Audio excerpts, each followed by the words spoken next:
Welcome back to HPP, the podcast that covers college basketball and the NBA draft inside and out. I am Rich Harris, and thank you for joining us again. Today, I am joined by Jake Copestick, our resident college expert, and Jake and I are going to be doing something that we haven't done in previous seasons. We're going to be previewing a bunch of college conferences, and we're going to start with the Big Sky, Big West, and the Western Athletic Conference, or the WAC as it's known. But before we can begin, we're going to start off with a little college hoops notebook. So Jake, by the way, before we even begin that, I wanted to ask you, how's your new job at the University of Pennsylvania going? It's going well. I was there last year as an intern to graduate from Temple University. So I was working with their football team, and I'm back again this year. Love being there. I got a key to the Palestra, which is cool. That felt pretty damn good to get one of them. I work there. I'm not just going in there to play basketball. I do sometimes, but yeah, it's going great. I like it there. I like the people there. I work in equipment. I like the job I have there. I get to move around a lot. I'm not sitting down. It's not a desk job. I gotta move around and do a bunch of different things. So thank you for asking. Going very well. Also, thank you for calling me your resident college basketball expert. That's very nice of you to give me some high praise like that. But yes, everything's going well so far. How often do you shoot hoops at the Palestra? I did a couple times last year. The problem is I don't really have to be in until 9, 10 o'clock, and everyone that goes there, they play at 7. And for me, I take the train down there. There's really no parking around Penn right now. So it's kind of tough for me I did it a couple times last year, but it's kind of tough for me because I gotta take the train. If I want to get there by 7, you're talking about the 5:45 train I have to get every day. So kind of depends on if I want to get up for that. Okay. I can't imagine shooting hoops there and thinking about the history and thinking about everybody who's been in that building. I suppose just walking along would be one, your mind has to spin, but to shoot hoops there. Oh, it's incredible. And even though I worked there I worked there from August to December, and then I still went out to help. I still was helping out at basketball games all the way up until February. But every time I go in there, I still walk the halls. I'm still amazed by that place. My favorite place to see a game, and being such a big college basketball fan, that place is as good as it gets. It's basically college basketball's version of a Wrigley Field or a Fenway Park. Indeed. So I'm still amazed, and I still walk the halls and just kind of in awe every time I go in there, because it's like I said, for called the Cathedral of college basketball for a reason. The last time, I'll tell you how long it's been since I've been there. The last games I saw in the Palestra, Calipari was coaching UMass, and Marcus Camby was his best player. And Aaron McKee and Eddie Jones played for Temple. Yep, they're all in the halls in there, man. Yep. They're all in the halls. So I saw the A10. The last games I ever saw was the A10 tournament, and unfortunately, at that time, they took the final game and played it on somebody's campus. I guess the top seed. So I think the championship game was played in Massachusetts, which I believe Temple lost, unfortunately, but still made the tournament because they were a top 25 team. But I think they split during the regular season, and then UMass was a number 1 seed, I believe, that year. So Temple wasn't far behind.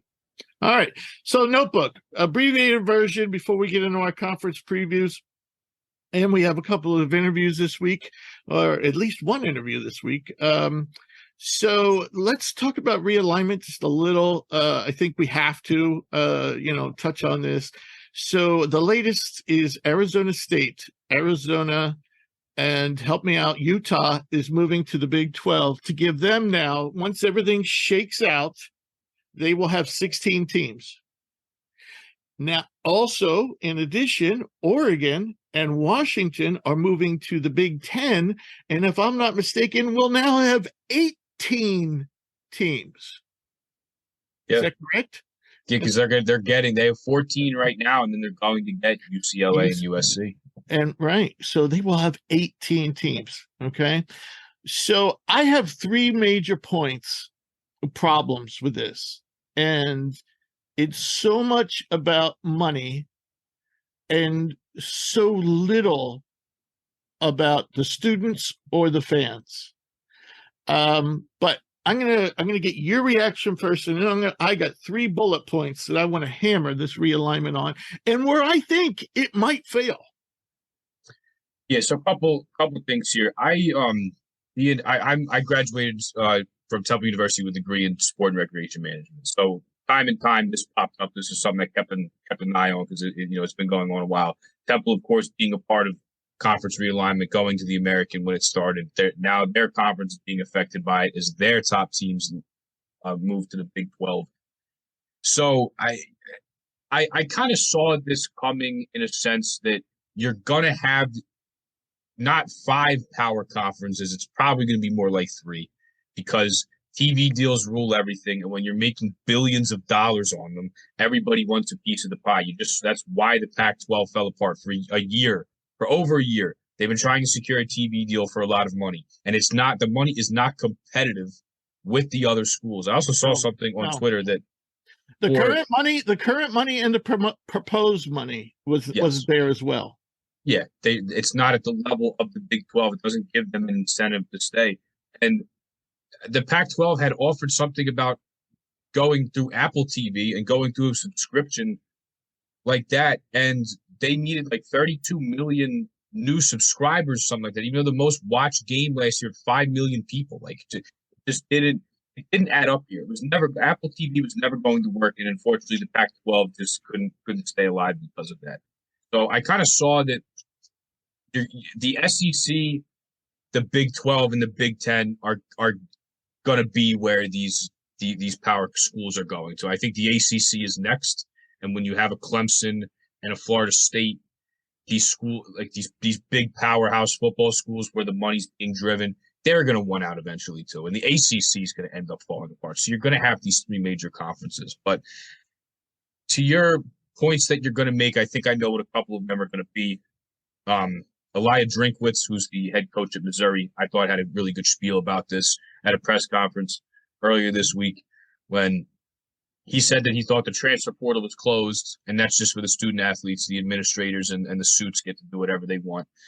And the thing that hurts the most here, that he had a really good point about, was not the basketball and not the football athletes.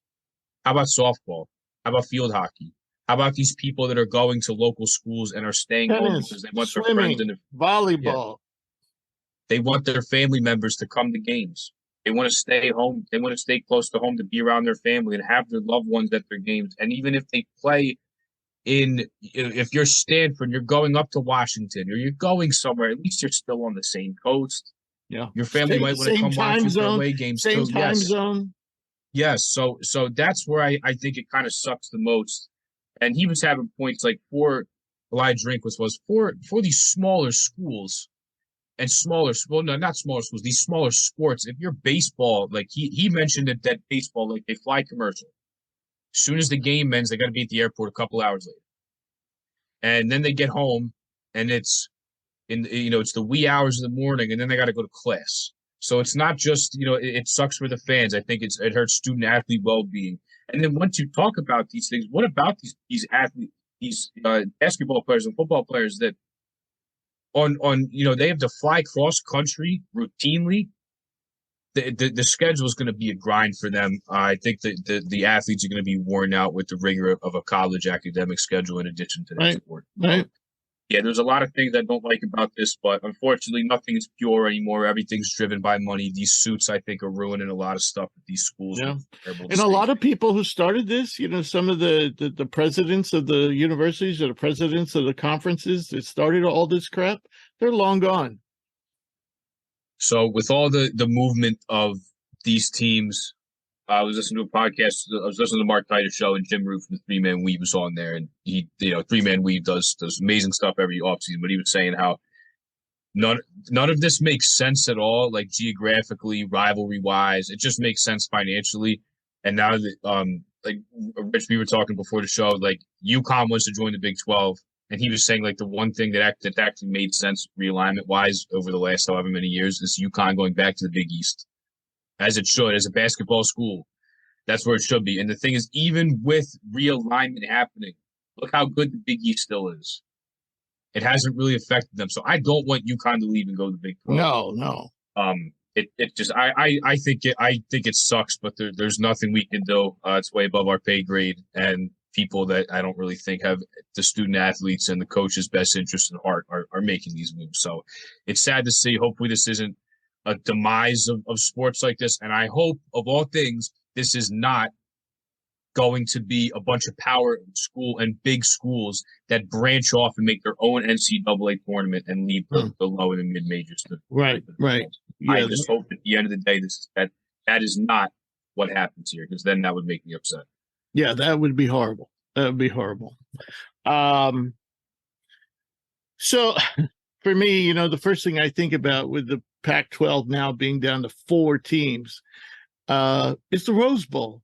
I mean, I know we're a basketball show and I prefer basketball over football, but the Rose Bowl is like sacred, but not anymore. And that was partially due to realignment in the playoff. And I get that, maybe the bowls had to change to come up with a playoff. So I get that, but you're losing a lot of tradition, and that doesn't mean a lot to maybe someone who's your age, but for someone my age, who's, old enough to be old, I'm probably older than your father. I can remember Archie Griffin playing in the Rose Bowl, against like Charles White or whoever, back in those days, and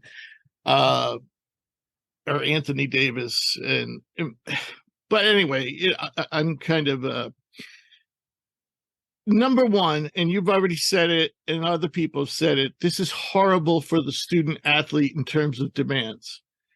When crossing time zones, especially, if you have to cross 3 time zones, which USC and UCLA are going to have to do, and if Cal and Stanford, there's talk of them going to the ACC, would have to do constantly.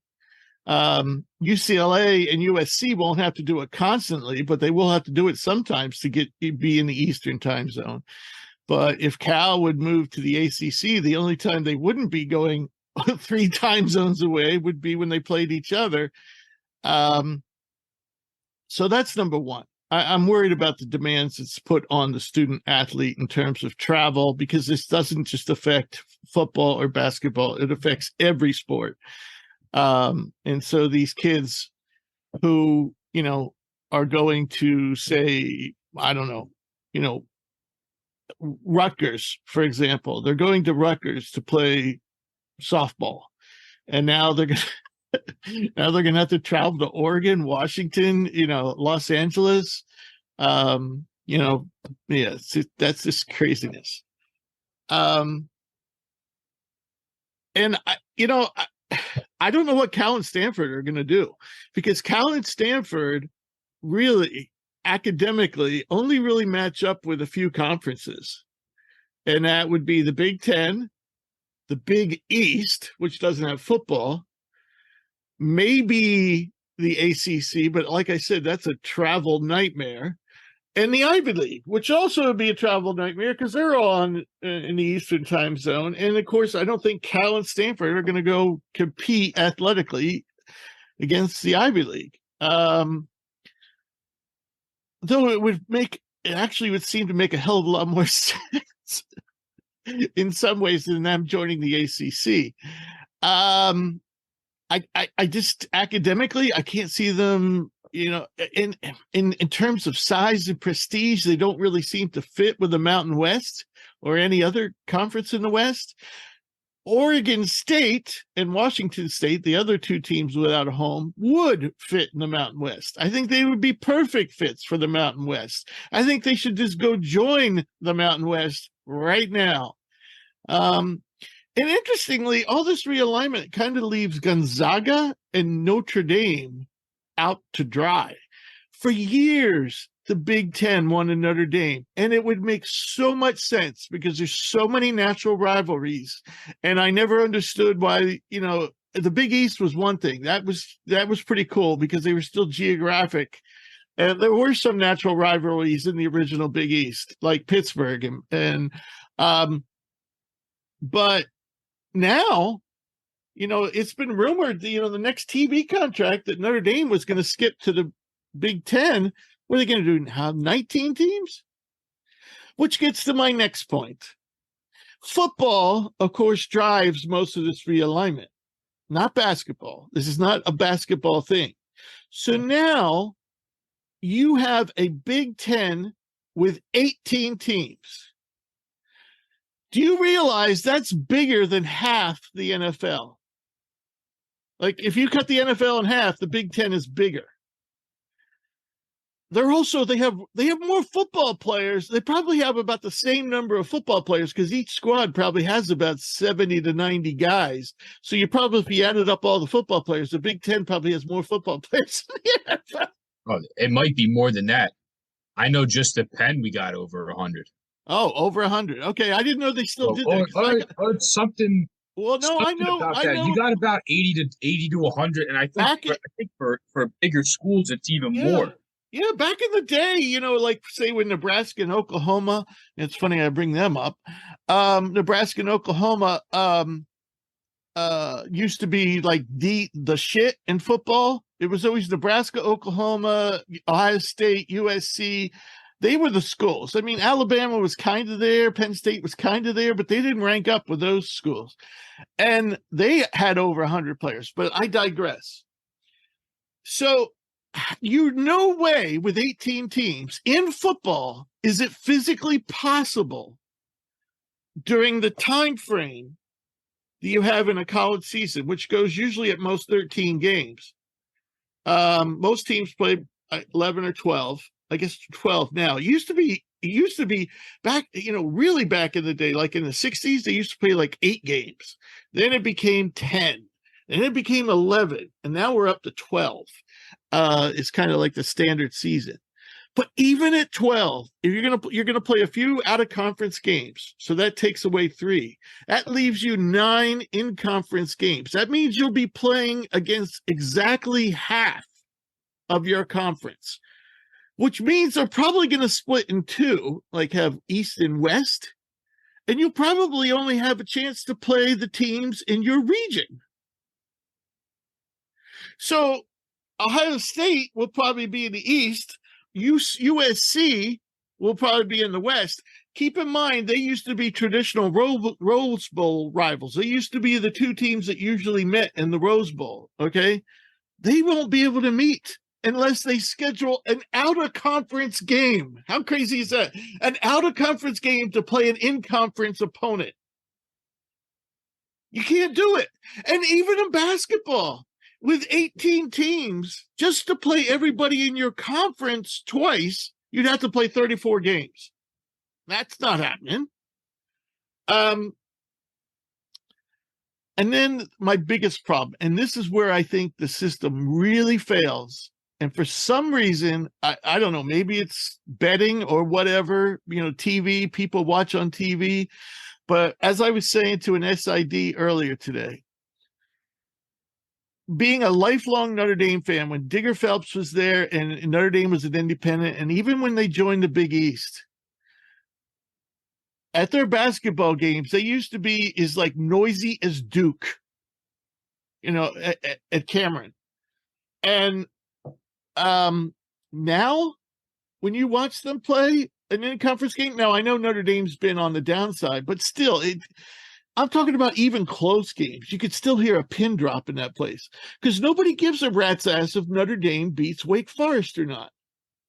But they do care if they were playing Purdue, Indiana, even Indiana State, which is Missouri Valley. But yeah, all these natural rivals, Michigan, it was tradition for Notre Dame to open the football season with a football game against Michigan out of conference at the time. They always played Purdue. They often played Michigan State. Who am I missing? They always played Indiana basketball. I mean, that was classic when Digger Phelps and Bobby Knight were there. I mean, that was can't miss basketball. They also played UCLA. And one of the greatest out-of-conference rivalries there ever was UCLA Notre Dame. But now they're in the ACC, they can barely fit that into their schedule, so they say. So it used to be they actually played twice every year. That's how much they were rivals. They play at UCLA, at Notre Dame. Then it went to once a year, and now it's no times a year. It used to be the greatest basketball out-of-conference rivalry. Doesn't happen. And Nebraska, Oklahoma. Nebraska used to be good at football. Nebraska used to be the shit in football. They were like top 5 every year. And the biggest game of the year wasn't Ohio State, Michigan. It was Nebraska, Oklahoma. Now I'm going back to the 70s, maybe early 80s. But the biggest game of the year was really Nebraska, Oklahoma. They don't play anymore. And what I'm telling you is, I don't know what it is, because the kids like at Notre Dame, for example, they're your age.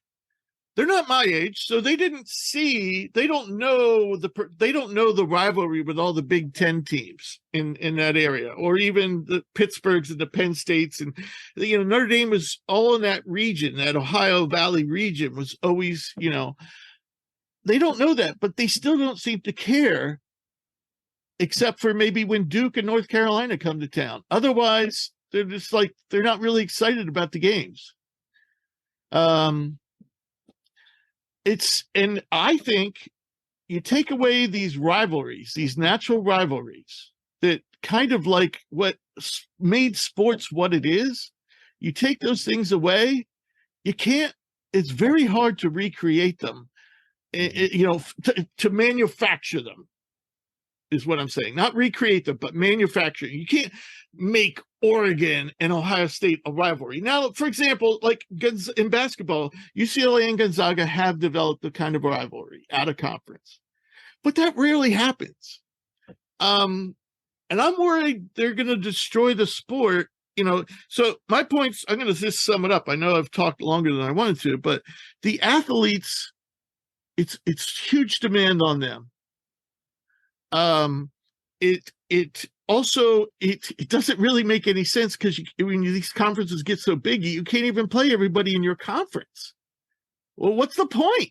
What's the point of being in the same conference if you're not going to play each other? I don't get that. And I don't know how it's going to work in the Big Ten, even if they had some kind of rotating system, even if they split in divisions of 9, they're not going to, that's 8 games you have to play in your own division of the Big Ten. It only leaves you 3 or 4 games. So what are you going to do? Not play out of conference games anymore? Is that what they're going to do? And that was always what was so fun about early season games. You knew the play was going to come down to like 8 games in your conference. Alabama, Auburn, Alabama, Georgia, Georgia, LSU, Tennessee. But what was really exciting was when UCLA would play like Tennessee, and because we never get to see that. And so that's why, the early college games were like so gripping, because like you never get to see UCLA and Tennessee play. Now they're in the same fucking conference. Well, not really, but you get what I'm saying. Yeah. So this gets me upset, and it's just because of the demands it puts on the athlete, the craziness of it, that you can't even play all the teams in your conference, and rivalries. Rivalries don't exist. Hardly any of them exist anymore. Yeah, I mean, think about like the Big 12. That's what's made it great the last couple of years. The quality's been awesome, but they have a double round robin, and they play everybody twice. Right.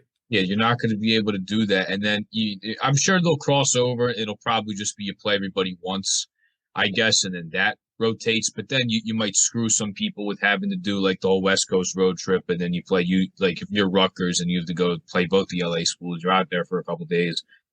But then you think for football, even if you split up like an East and a West Big Ten division, like would Fox pass on the ratings bomb that is Penn State versus a USC or Ohio State versus USC? Like, they wouldn't do that.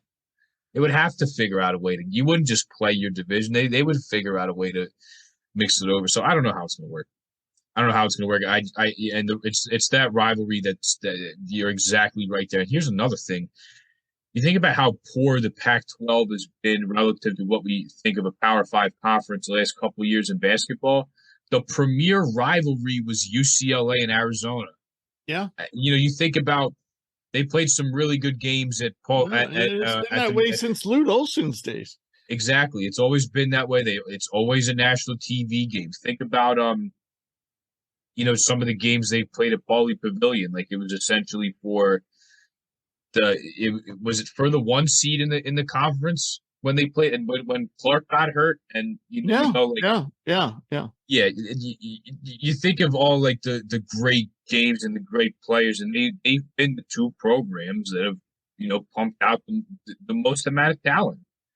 Is those two, and now that rivalry's over, like to me, it sucks that you don't get to see a game like that. What about the Apple Cup, or what did they used to call the Oregon State-Oregon rivalry? Now it's not woke. That I think is the Civil War. I think the Apple Cup. You're not allowed to use that term anymore. Can you imagine? Oh my God! Yeah, don't get me going on that. And it was paired so perfectly, but you had Oregon State, Washington State, the LA schools.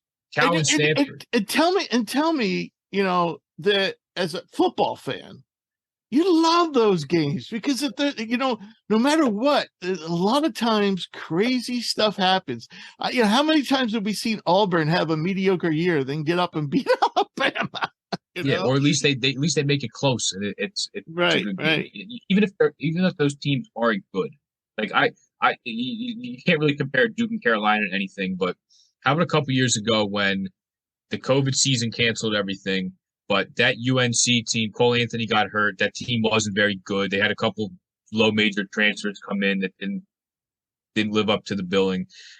And that UNC team didn't even make the tournament. Even if COVID didn't happen, that team, I think they had already lost to the AAC tournament. So I think we can actually say that they did not make the tournament, even though one didn't happen. But regardless, you had a Duke team that was good that year. And Trey Jones forces overtime. Wendell Moore has that putback. Like it's games like that where UNC was not good. Duke was ranked and was good that year. And you forgot about all that and we're just like, what a great rivalry game it was. What a great ending it was. And hey, if the ACC disbands, what happens with that? They can't stop playing that game. Right. Can't stop playing Duke and UNC. Got to have that twice a year. I'm going to say something crazy, but I think the Big Ten might not be done. I think Cal and Stanford are going to end up there. They're going to have Western Division and an Eastern Division, and that's the way they're going to do it. And basically, they're going to be combining the two conferences.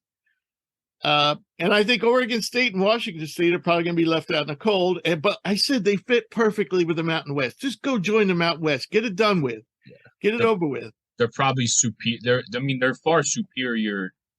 Football, and the Mountain West has been a solid football conference with San Diego State and Nevada. Yeah, but you know what? When you bring in new teams like this, the other teams, find a way to come up and match you usually.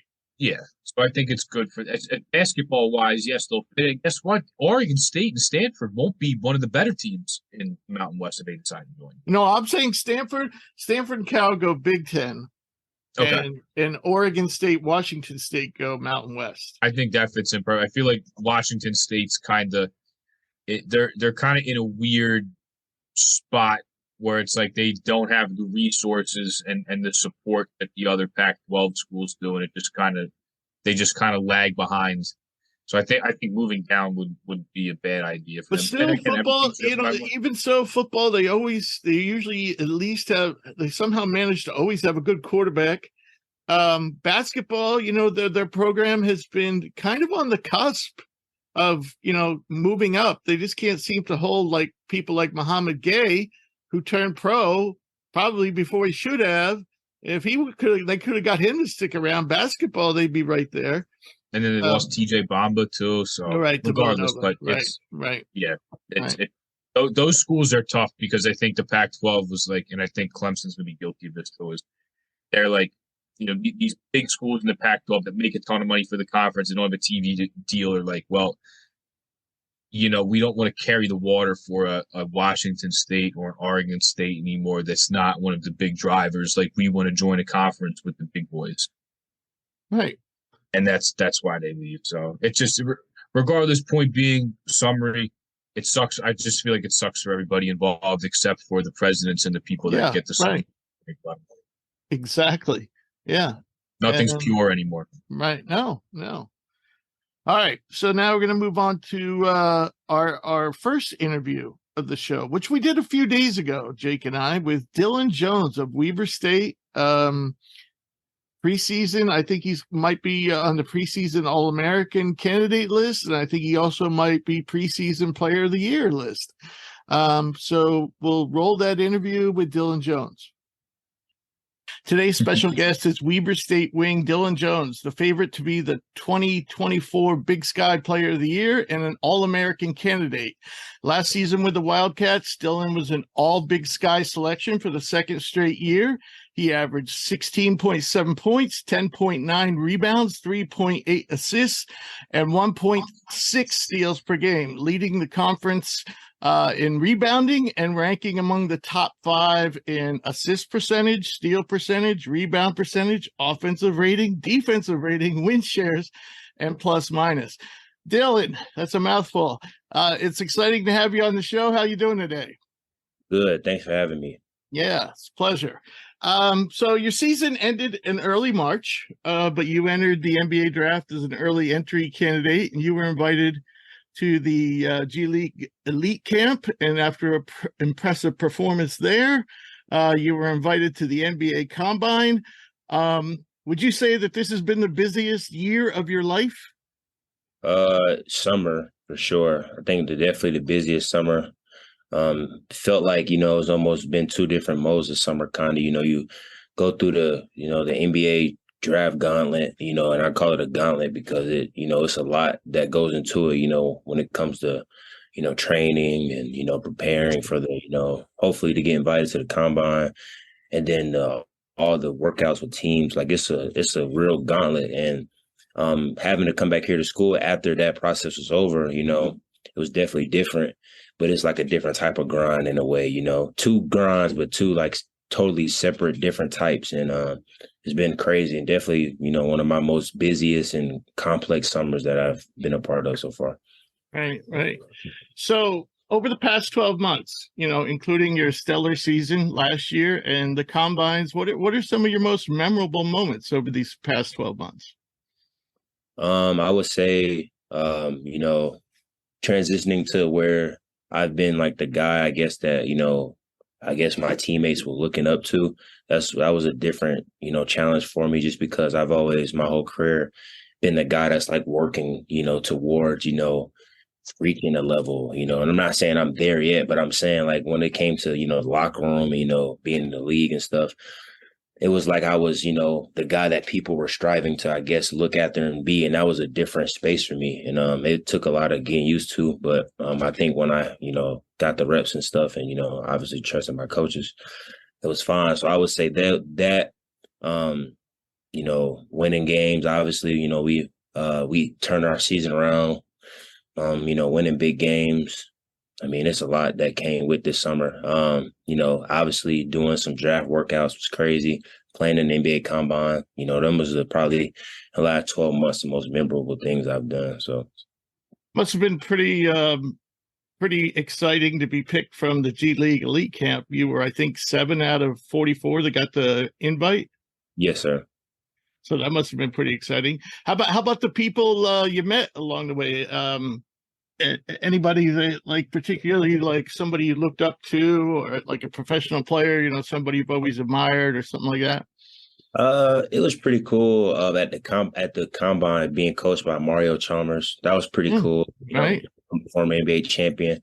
And actually, like I remember one time I was checking into the game and like leaving the game. I remember like Derek Fisher was sitting like right there on our before our bench.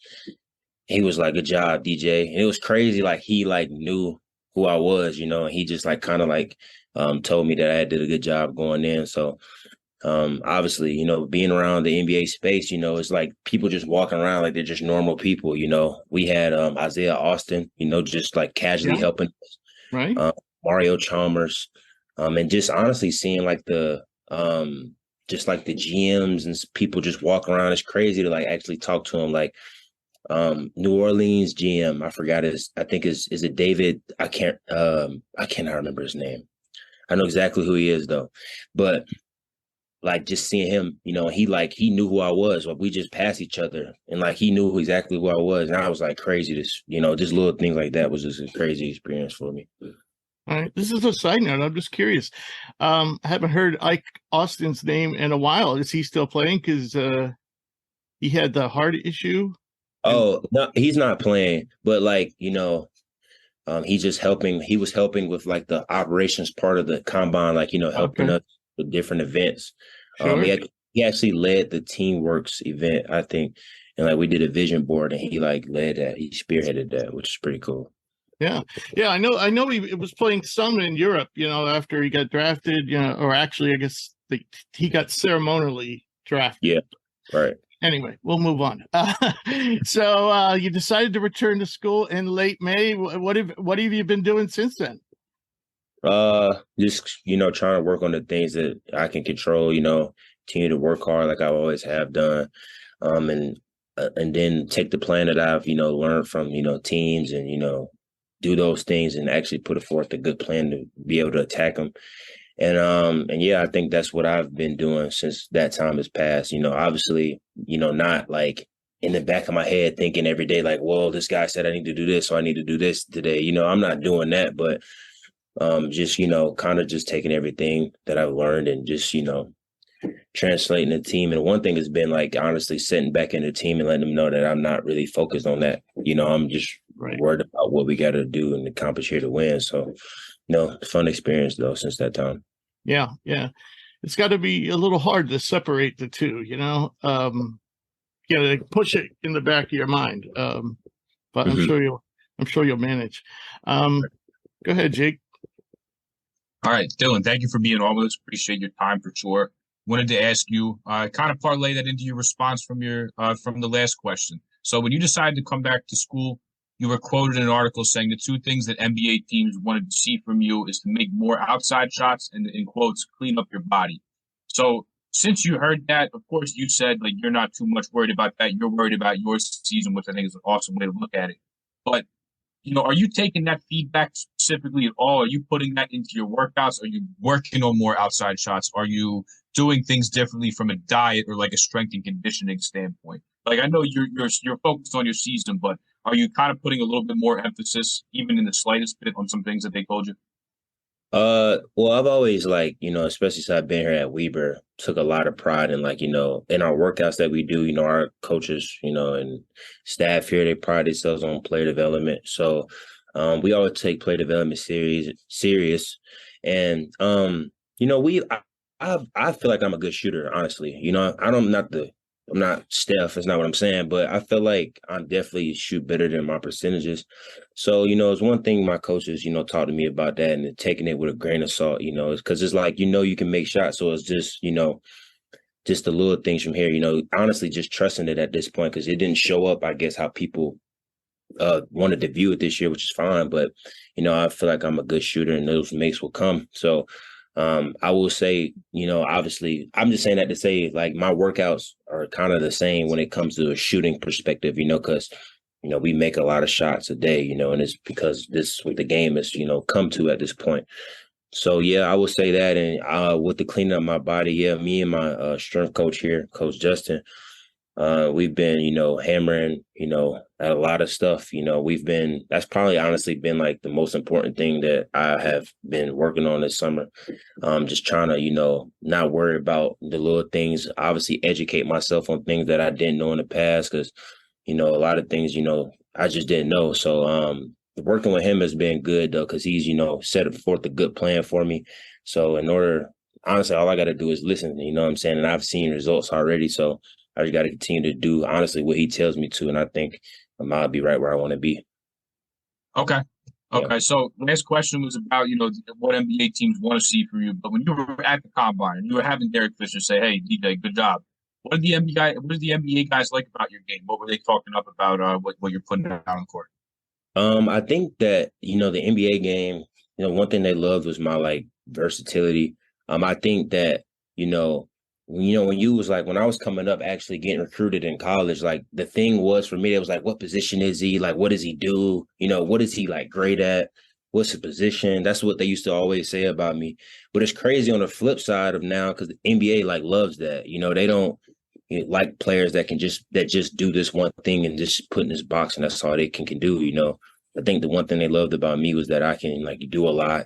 Obviously I showed.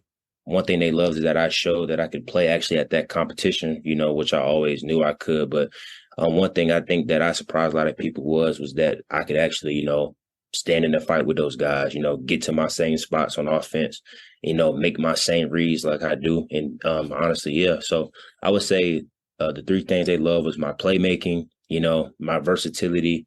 And obviously, I don't know why, but I shocked a lot of people with my defense. I've always thought that I was a good defender, but people was like raving about it. And I was like, well, like, I feel like I've been doing this, but I guess it is what it is. So, yeah. Next one for you, also kind of stemming from the combine. This had come after you had said that you were going to come back to school, but you were quoted at the combine saying that your toughness and your mindset are on another level compared to your peers. Again, talking about you being able to fight with those guys and being able to work with that competition at the combine. So I wanted to ask you, your toughness, your mindset, where does that come from? Because I know a lot of coaches say that stuff between the ears, it's just kind of something you have or you do or you don't have. You can't really teach it to somebody. So I wanted to ask you, where does that come from? I think it comes from, two things. First, my upbringing and my background. Where I'm from, I'm not from a place where it's just like, everything is just handed to you. I'm from Columbia, South Carolina, which is like, you really gotta, go through a lot, to really make it up out of there, So, I've been through a lot to get here to this point. Thankfully I have, but like now I see that, it's not like a bad thing that I went through. I almost is a positive now just because these guys that just, almost had the world handed to them up until this point, they just don't know how to, like, I guess, hit that switch when it's like, you really got to like eat or be eaten on a stage. I think that's one thing. And another major part was that I've had, great coaching. I think I don't talk about that enough when I mention, talking these interviews and stuff, but I've been grateful, honestly, to have good coaches. I played for, Zach Norris, at Kenan High School, was a Hall of Fame coach. And he was a coach where it was like, if you didn't play defense, he didn't care who you wasn't playing.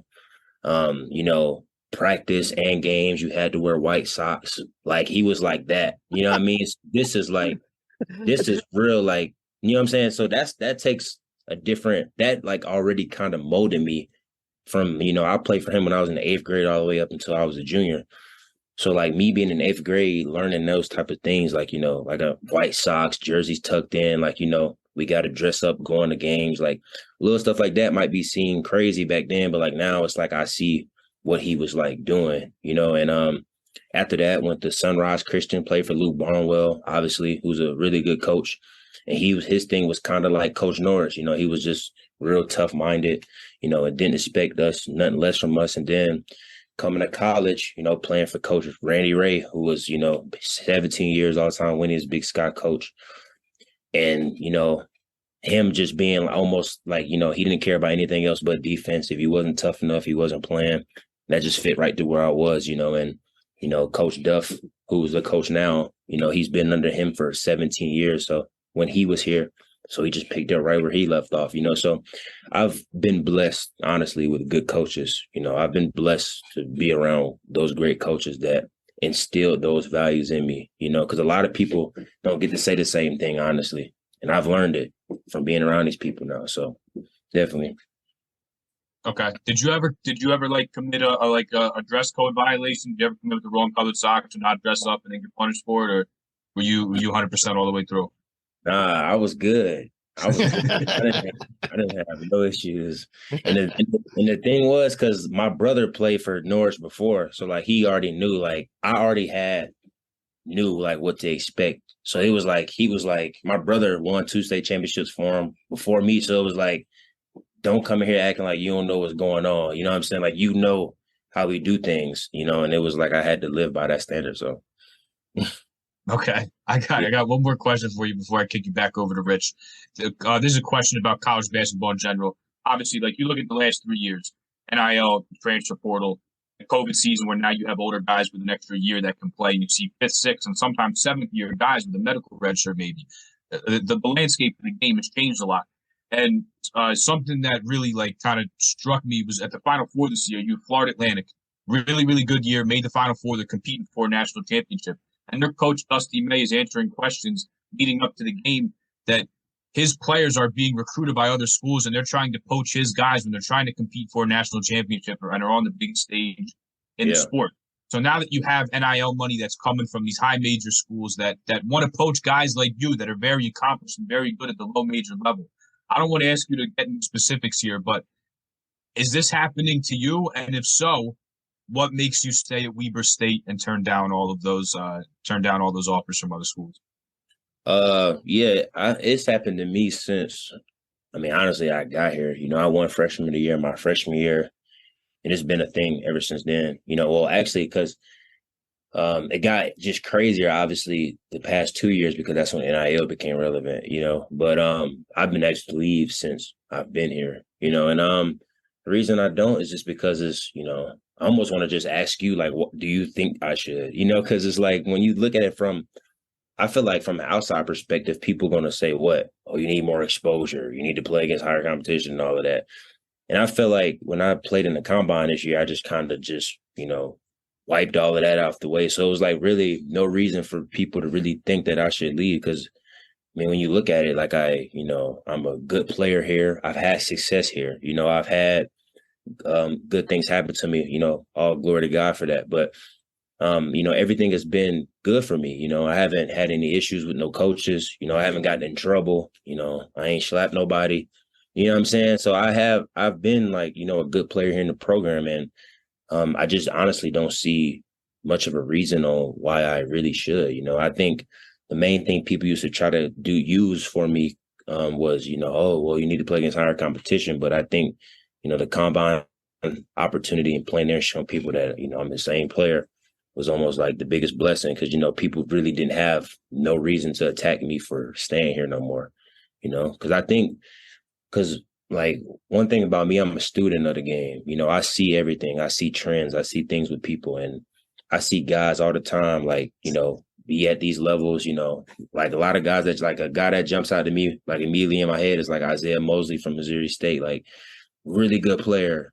And he went to Missouri. I'm not saying he made a bad decision, but whatever happened, it's like I just feel like his trajectory isn't the same no more, I just don't like the NBA stuff. I just don't know if it's, on that same level. And I just see guys every year make those same decisions, and it's just like very rarely do you see it work out, very rarely, it looks good to the people, you get your recruiting edit and all that, but that lasts for 24 hours. And then like you have to really set into the real world and things that really matter. And guys just, they just struggle making those decisions. So I think I've just been blessed to know what's real and what really matters, and that's, playing for a good team, good community, and, honestly playing for a good fit, because if you do what you're supposed to do at this level, you'll make as much money as you want. You don't have to make it now because a lot of the guys, honestly, from the mid-major level that go high major and make this money, they really front loading their money because they going to probably drop in production and everything. And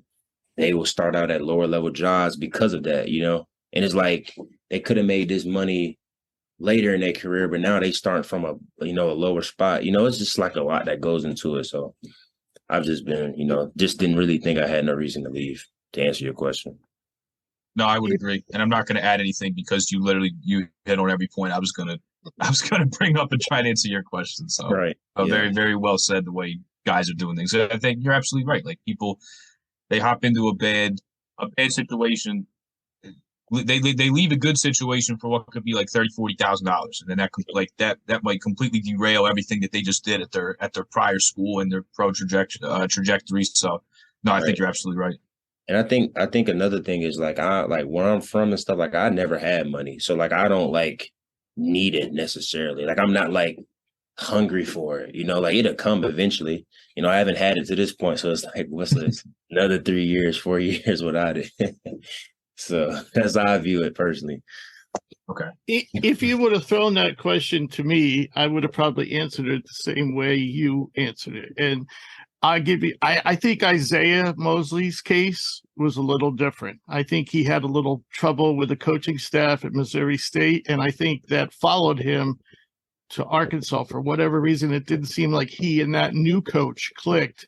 And he also had a death in the family, which caused him to miss a significant amount of time. Yeah, However, I shouldn't have said his name though, because I don't know. I didn't look that deep into it. I'm just looking from the outside looking in. So right. But a good example would be a friend of the show, Baylor Shireman. yeah, Baylor did the same thing that you did. I don't think he was invited to the NBA Combine, though. And he didn't show the best he could do at the G League Elite Camp. So he went to Creighton. And I know Baylor, and I thought it was a good move. But in your case, I would have said, do whatever you want because you've already proven what you need to prove to the people who need to know. Right.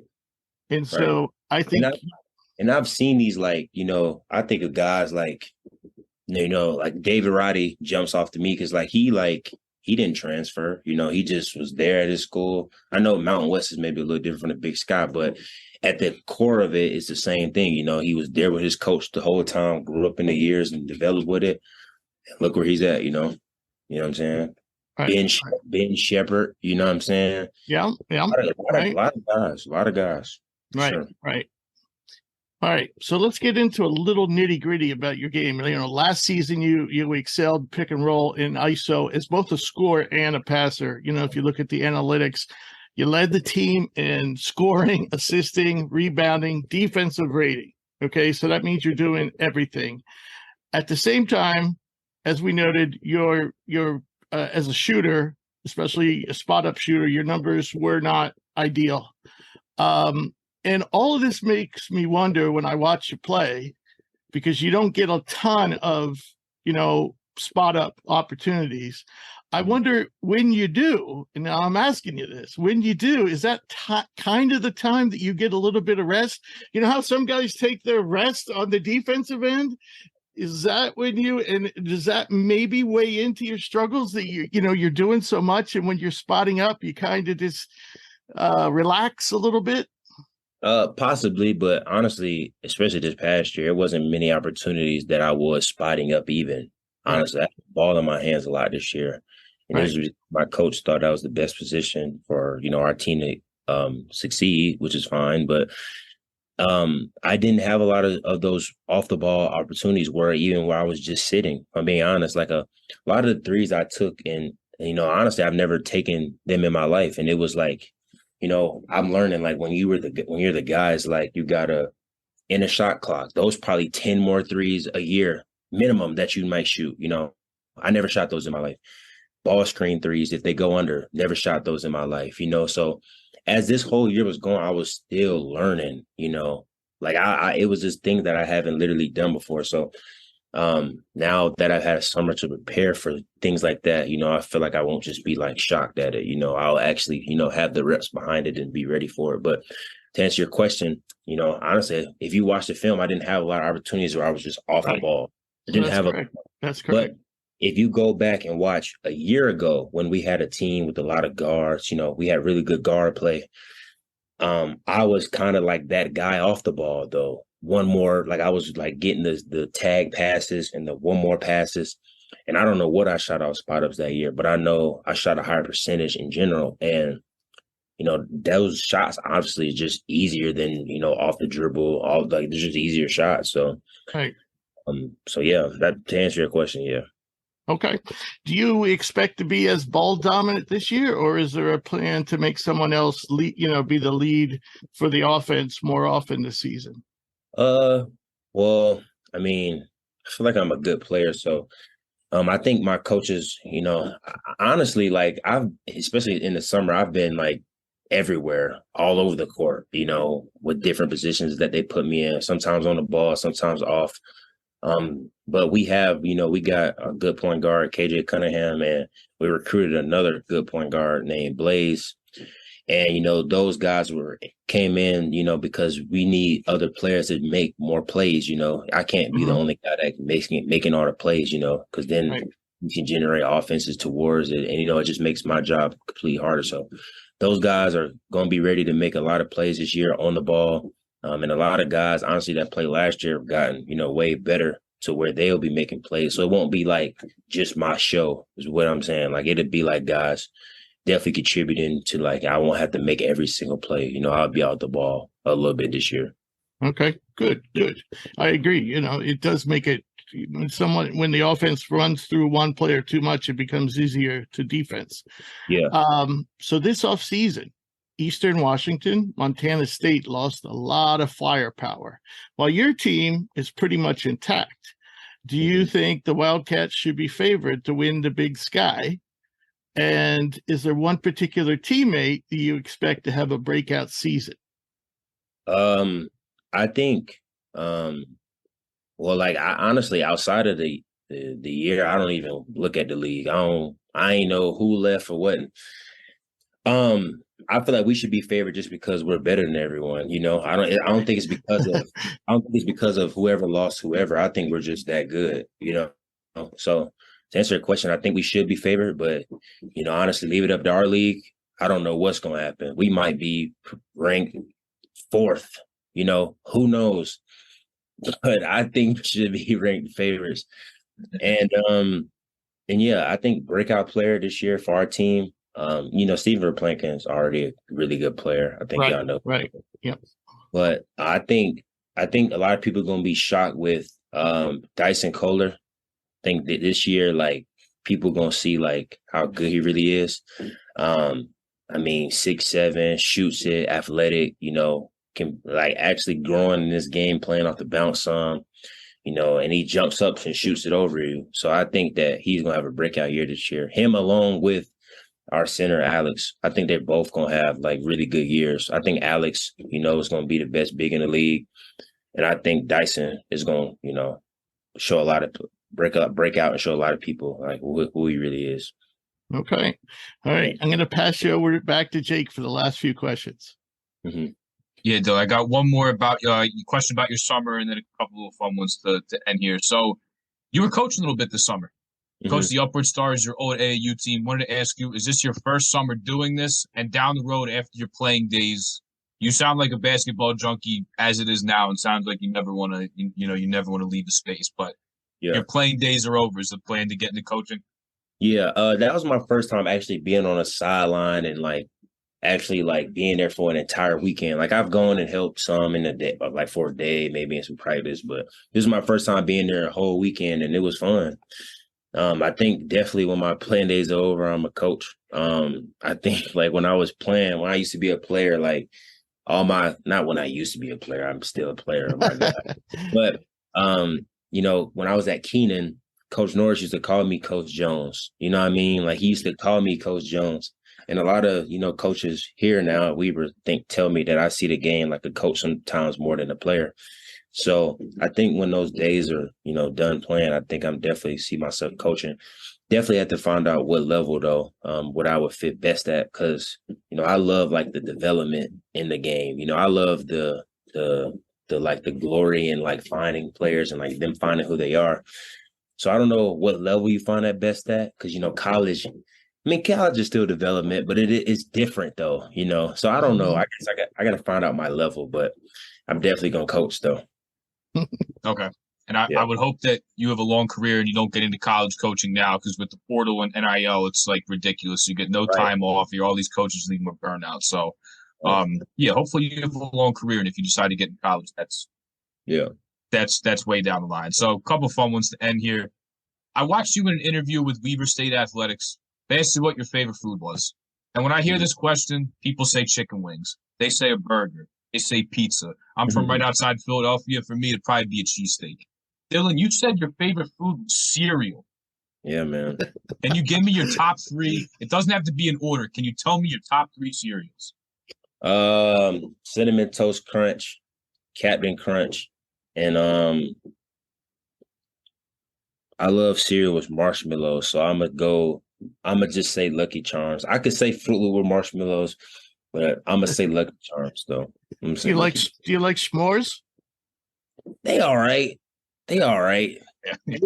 I like a real slept on cereal is, you know what Honey Smacks are? No. Yes. I'm not a big cereal or a cereal love guy. I Honey only eat Smacks. Cheerios. They top 5 for sure. If I had to add 2 more, because that's hard. 3 is hard for me. I'll go Cinnamon Toast Crunch. What I say? Cinnamon Toast Crunch, Captain Crunch, Lucky Charms. Definitely got to go Honey Smacks. Definitely, and probably the Reese's. Probably Reese's. Reese's? Yeah. Yeah, I mean, Oh my Reese's God, Puffs are awesome. I love Reese's cups. I can't stay away from them. Yeah, so That's- you should try their cereal. That cereal is pretty good. I will check that out. You've never had Reese's Puffs before? I've never heard of them, dude. They used to have the commercials. You never heard the commercials? No, They the were only great. cereal I ever eat these days is Cheerios, either plain or the whole wheat. But that's it. I'm a You know Cheerios what's guy. crazy about that though? I've cereal was like a childhood love. It hasn't left my heart yet, and it's crazy. I still said it in an interview, but I haven't had cereal. Obviously, trying to help my body. I haven't had cereal in 4 months, 5 months. I don't even eat it that much because I can't. I hope we don't send you on a cereal binge. Oh no. Dillon Brooks, 6'5", 302, 20 pounds. It's a close second, which is probably my favorite. Actually, is waffles though. I love waffles. Are yummy. Waffle House. That's my spot. Yes. Waffle House. Good choice. I have to ask you then, because one of my if I had to make a top 5, I think sneaking into that top 5, the Eggo waffles used to make a cereal. I love it. Do you ever have that? Yeah, but that's throwback though. That's throwback. That's an old one, but they were great. Yeah, that's throwback though. I'm glad you said Honey Smacks though, because that when you eat the bowl of the milk is the best part. The Honey Smacks in there when they sit in there, it's the best. But yeah, I gotta say, good. Unbelievably unhealthy, but it's all good. Yes. Yeah. It's the worst possible way you can start your day, but then also if I'm watching TV late at night, there's nothing just having a bowl of cereal when you don't want to make anything and sit in front of the TV. Yeah. So good stuff. Waffle House, I love Waffle House. Not really too many close to me, but Waffle House over Cracker Barrel, I'll take 7 days out of the week for sure. Okay. The last question for you then, Dillon. When you're not in the gym, when you're not doing anything basketball related, which doesn't seem like it's often because you're putting in a lot of work and you're doing your thing, what's your favorite thing to do outside of hoops? Honestly, when I was back home my senior year after the COVID happened, I got into fishing. That's one thing I started doing a lot with one of my friends. We was fishing every day, getting up at 6 a.m., try to catch before the sun come up, because that's when the fish hungry. I was fishing a ton, and that was my thing, that was my thing. I haven't gotten to so in Utah, they fly fish. I don't know if y'all know. Right. Yeah. I'm not into all that. But when it comes to spin rod and bass and everything, that's what I'll be doing, or trying to do at least. Nice. Okay. That's a cool answer. We ask this question just about every guy who comes on the show. No one's ever said fishing. We get golf once in a while, but not fishing. Great answer. I said I want to get into golf, man, but I heard it's an expensive sport, so I may got a couple years on that. But, yeah, it can be. Yeah. But not as expensive stuff like skiing, but exactly. And I've never been skiing. I've never been skiing in Utah. Okay. I have, because it's during our season, and then my coaches, I'm not going to go skiing. Right.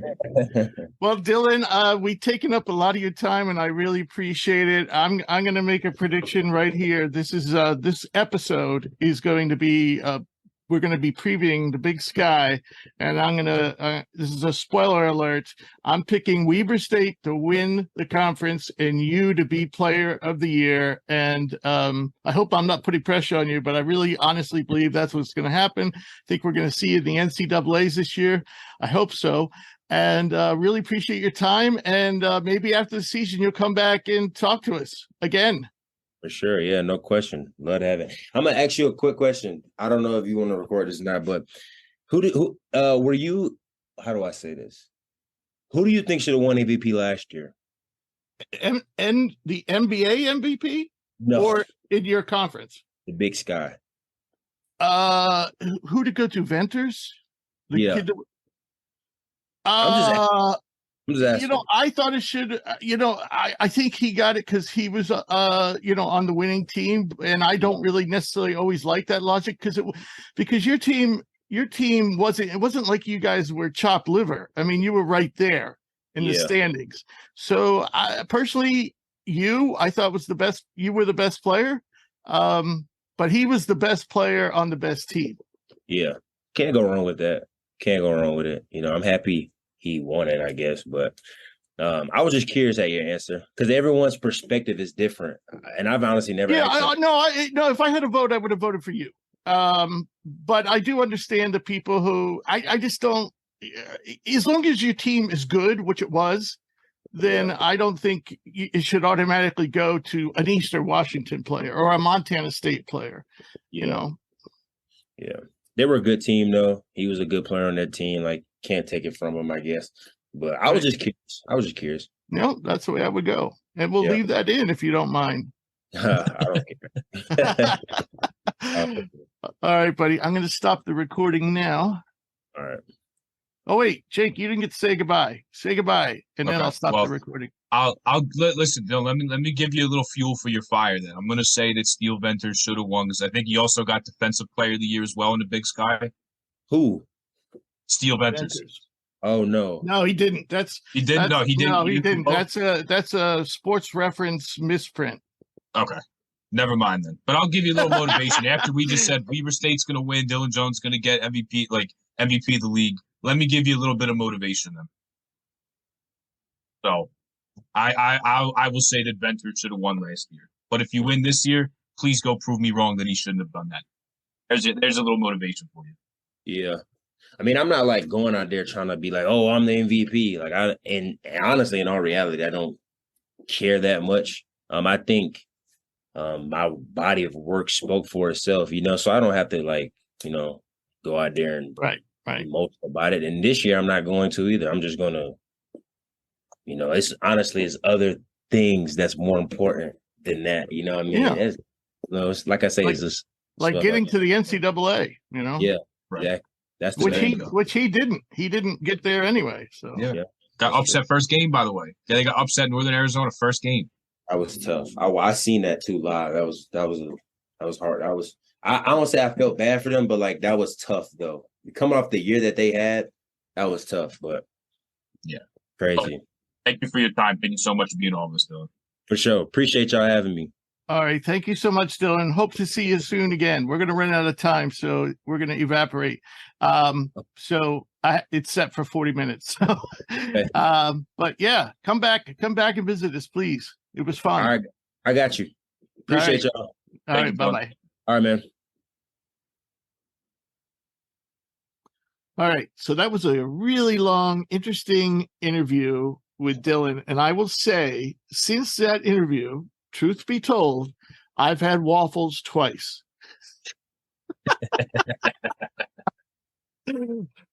He got me hungry for waffles. I've yet to crack on cereal, but that Cinnamon Toast Crunch every time I open the pantry staring at me. We have never talked to a player about food more, but it was fun. Very fun interview.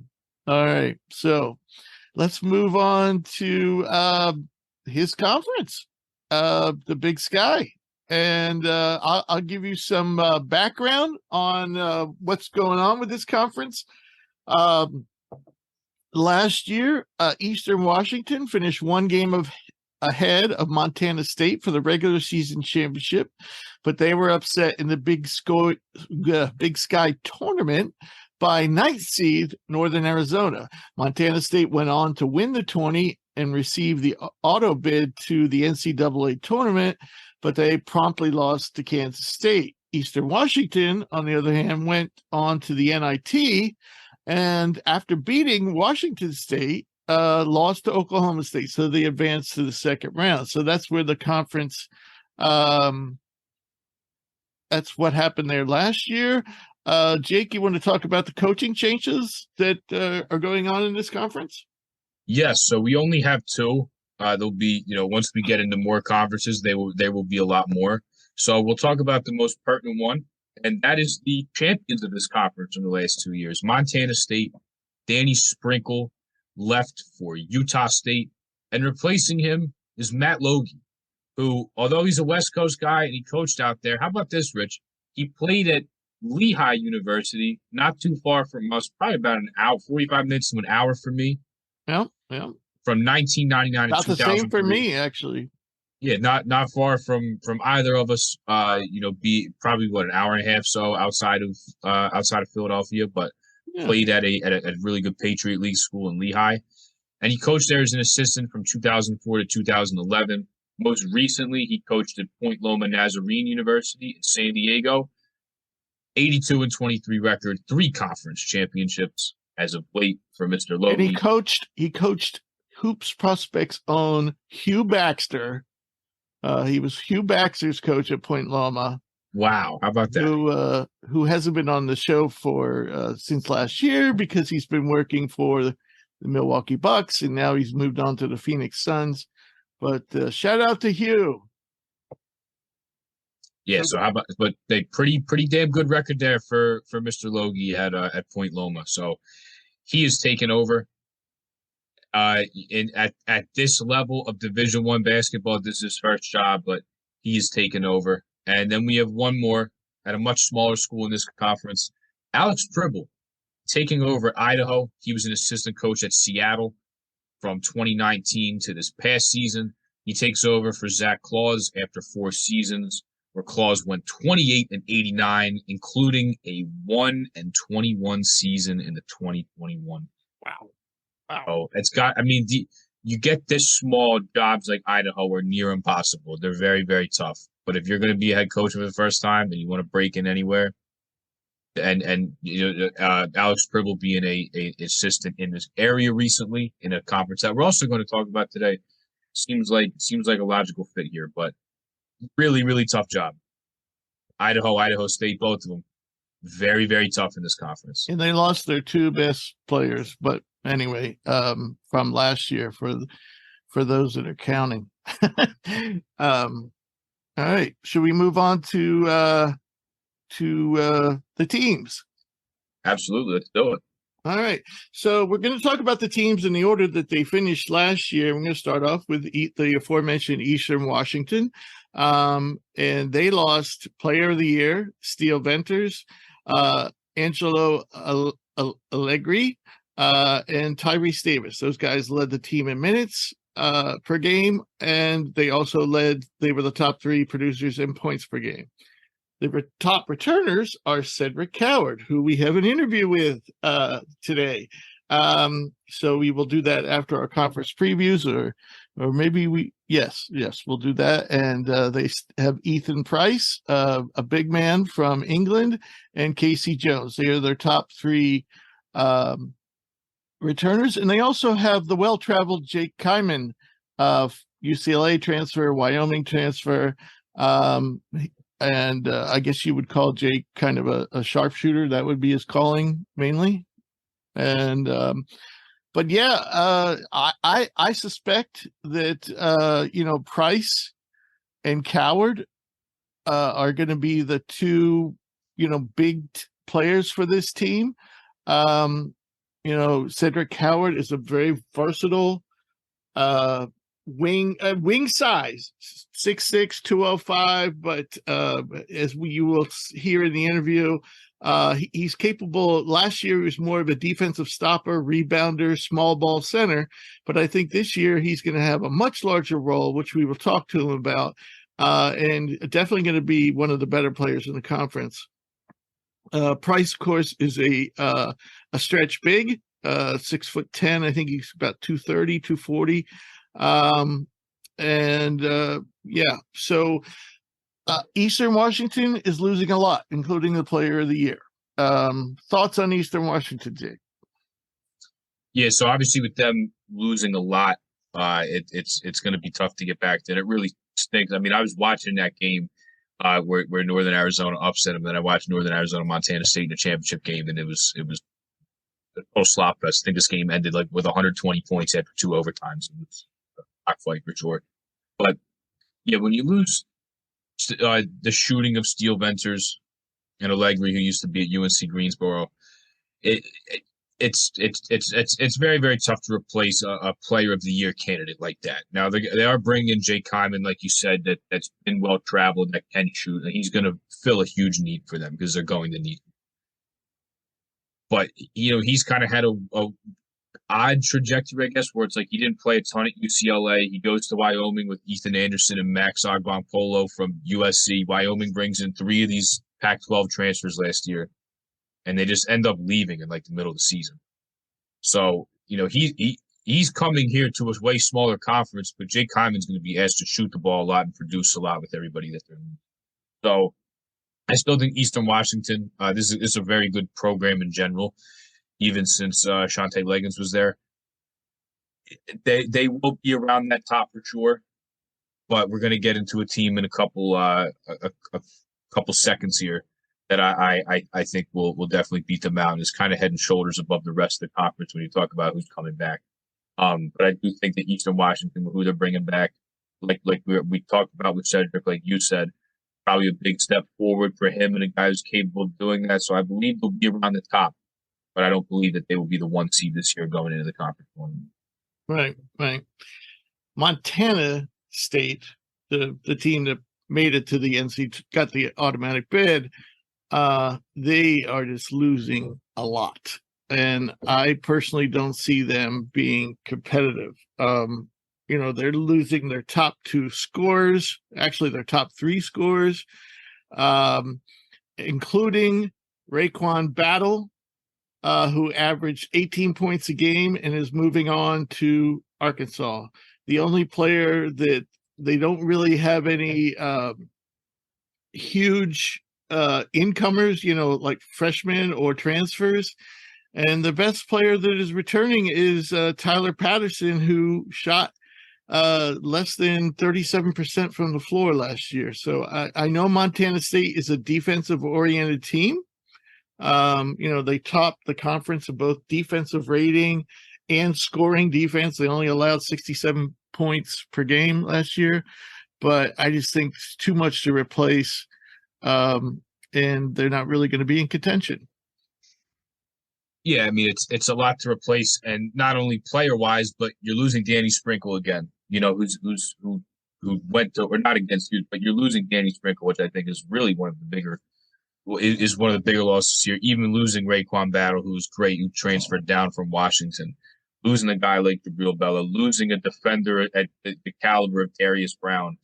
So you couple that with losing Danny Sprinkle as well, and yeah, I think Matt Logie's going to have some work to do before Montana State becomes good again. Because hey, the last 2 years, Danny Sprinkle made the job look pretty easy, getting to back-to-back tournaments and having to run the table in your conference tournament. So I do think it'll take Montana State a little bit of time here to get rebuilt and get back on track with everything they're losing. And then of course you lose the brains of the operation in Danny Sprinkle, who's been so good the last couple of years. Right. So moving on to Weber State, they returned Dillon Jones, who we just talked with, and just give you a sense, he is the top returner in the conference for points per game at 17, rebounds per game at 11, assists, I'm rounding up, of course, assists per game at 4, steals per game at 1.6. Also, free throws made, 157, and he shot 81% from the free throw line. So he's the leading guy in all those categories. They also have Steve Verplanken returning, and then transfer Blaze Street, D2 transfer from Colorado Mesa. So everybody pretty much returns on this team. What do you think, Jake? Yeah, so I do think Weber wins the conference. Obviously, we'll get more into that, but when you talk about the 2 teams last year, Eastern Washington being the 1 and then Montana State being the 2, losing the coach, losing all those players. When you look at the guys that Weber State's bringing back, they're bringing back a legitimate first-round prospect here in Dillon Jones, who, with all the departures, is now the best player in the conference. They're going to bring back Steven Verplanken, who can score the ball next to him. And then I think Blaze Threat is, I believe how you say his name, from Colorado Mesa, averaged over 18 points a game and shot over 40% from three last year at Colorado Mesa. When you add a guy like that next to these two guys, you get one of the most sought after D2 transfers in the country, and a guy who can get to the basket, who I just talked about how good his shooting percentage was. That's a scary trio on the perimeter of guys that can fill it up and score for you. So with what Weber has coming back, obviously getting Blaze Threat in is big, but to have two scorers, the caliber of Steven Verplanken and Dillon Jones like they do. Again, Dillon Jones being a dude who can do a lot of different things, but to put up to have the production that he does, in addition to that, I really like Weber State this year, and I think with what's leaving this conference, I think you look at Weber State and say, hey, they could potentially run away with this thing. Yeah. So many good players have left this conference, either gone on to the pros or gone on to other teams. And I'll mention a couple of those. Montana lost Josh Banyan, kind of a stretch big. He's going to be playing for Brisbane in the Australian League this year. Northern Colorado lost Dalton Knecht. I mean, this is a guy who averaged 15 points, 7 rebounds per game last year while shooting, 38% from three and 48% from the field. So definitely the kind of offensive player that Tennessee needs. And, the upstart Northern Colorado team has lost their best player actually they lost 3 of their best players. Northern Arizona, who almost snuck into the NCAA tournament as a 9th seed. But I don't see that happening again because they lost their best player plus a couple other good players, and their best player being Jalen Cone, who is moving on to Cal, point guard, who I believe didn't Cone play at Virginia Tech before he played at Northern Arizona? Yep. So, yeah. So of the remaining teams, beside the top 3 that we just talked about, do you see anybody making a run at this? I mean, possibly challenging, Eastern Washington or Weber State. I don't know, and it's tough with these small conferences. Like, we talked about Idaho. We have Idaho State on here, like Sacramento State as well. They're gonna get Brandon Betson in from Tulsa, but Tulsa was very good. Tulsa was bad last year, and I like Eric Conkle, but Tulsa not being like a great program, and then with a first-year head coach and the AAC, I think is not as good as I think is better than people give it credit for. I don't see him being like a huge needle mover in this conference. I think you have your kind of 2 at the top here, and then I think it's that's like your top tier, and then everybody kind of follows. There's just so much departing this conference as far as the top players, and like that Northern Arizona team, like as a 9 seed, almost forcing Montana State went back to 2 overtimes in that game. I'm telling you, that was as ugly as a game, and not in a bad way, but these are 2 teams that they're both having rough night shooting. They're like 3rd game in 3 days, probably for Northern Arizona having to play on that first day. Well, no, they had to play Eastern Washington. Their 4th game in 4 days, 3rd game in 3 days. It was 2 teams that I think were tired, that knew that it was now or never for their season. They weren't making anything. They were tired, and it was a total rock fight. Jabril Bello had blood all over his shirt. Like it was a hell of a game. But think you have Weber, you have Eastern Washington, and then you kind of have the rest here. And with everything Eastern Washington's losing, Weber's definitely got a leg up on them. So unfortunately, no, I don't see any of these teams with the losses going on here making a run. Right. So your pick to win the conference is Weber then? Yeah, and it looks like me and you might have some similar picks here. I'm going to take Weber in. Yes. Eastern Washington, of course, being right behind them. Obviously, I'll take Weber to do the double here, win the conference. I think they could do both. They could get regular season and conference here with all that they're bringing back. And then, hey, it's not too often that you see a pro come out of this conference. And when you do see a pro come out of this conference, they got to be pretty special. A couple of years ago, the Utah Jazz kept Joel Bolomboy home and drafted him at the end of the second round.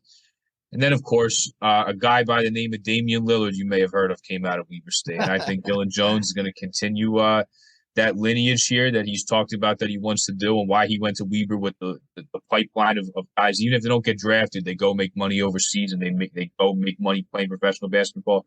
I think Dillon Jones keeps it going, wins Player of the Year on a team that makes the tournament. And then he finds himself getting a hat and getting drafted on draft night. So I'm going to go Dillon Jones, the Player of the Year in the Big Sky this year. And I think with people leaving, he's the clear-cut choice here.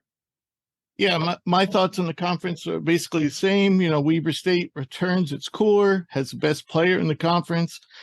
So they're my pick to win the conference, get into the NCAA tournament, and depending on the matchup, I could even see them winning a game,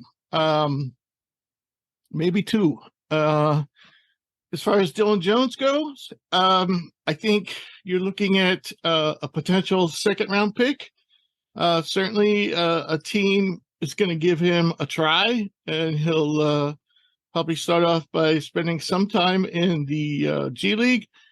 But he's got the body, needs to shoot a little more consistency. If he can maybe add some explosiveness, perhaps by body. What was the word he used in the interview? Body. Clean up his body. Yeah, there you go. Clean it up. And I believe in that phrase. Basically, I think that's kind of code word for turning some existing weight into muscle. I think Dillon has the effort, the other skills, to definitely make a run at making an NBA team. Absolutely. Agreed? Yeah. All right. So now I'll move on to the Big West, and let's talk about what happened in the Big West last year. UC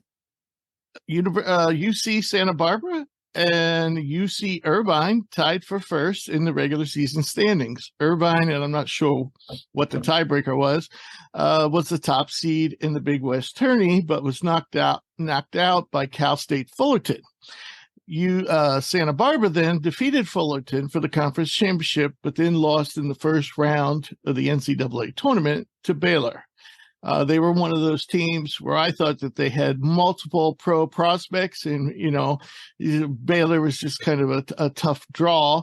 But I thought they had a chance. Irvine, meanwhile, went to the NIT, and they were thumped at Oregon, 84-58, and ironically, that was a team that they had beaten earlier in the season when Oregon was ranked. So the conference did so. Well, actually, they didn't get any postseason wins, but I think they might improve upon it this year. How about the coaching changes in the conference? What are we looking at there? So we only have one. CSU Northridge, the Matadors. Another really, really tough job out west. They hired Andy Newman, who replaced Trent Johnson, who went 14-48 in 2 seasons as the head coach. Newman was most recently the head coach at a D2 school, much like Matt Logie was, at Cal State San Bernardino, where they made the D2 Final Four last year, and he went 91-30 in his tenure. He also served as an assistant and associate head coach at CSU Fullerton, so he's been in this conference before. He was there from 2003 to 2013, and he was the interim head coach for a portion of the 2012, or was the interim head coach for the 2012-2013 season. He went 14-18 and then was not retained after that. But the guy who has coached a long time in this area, has coached in the Big West, and now gets another shot, hopefully for longer than one season, at CSU Northridge.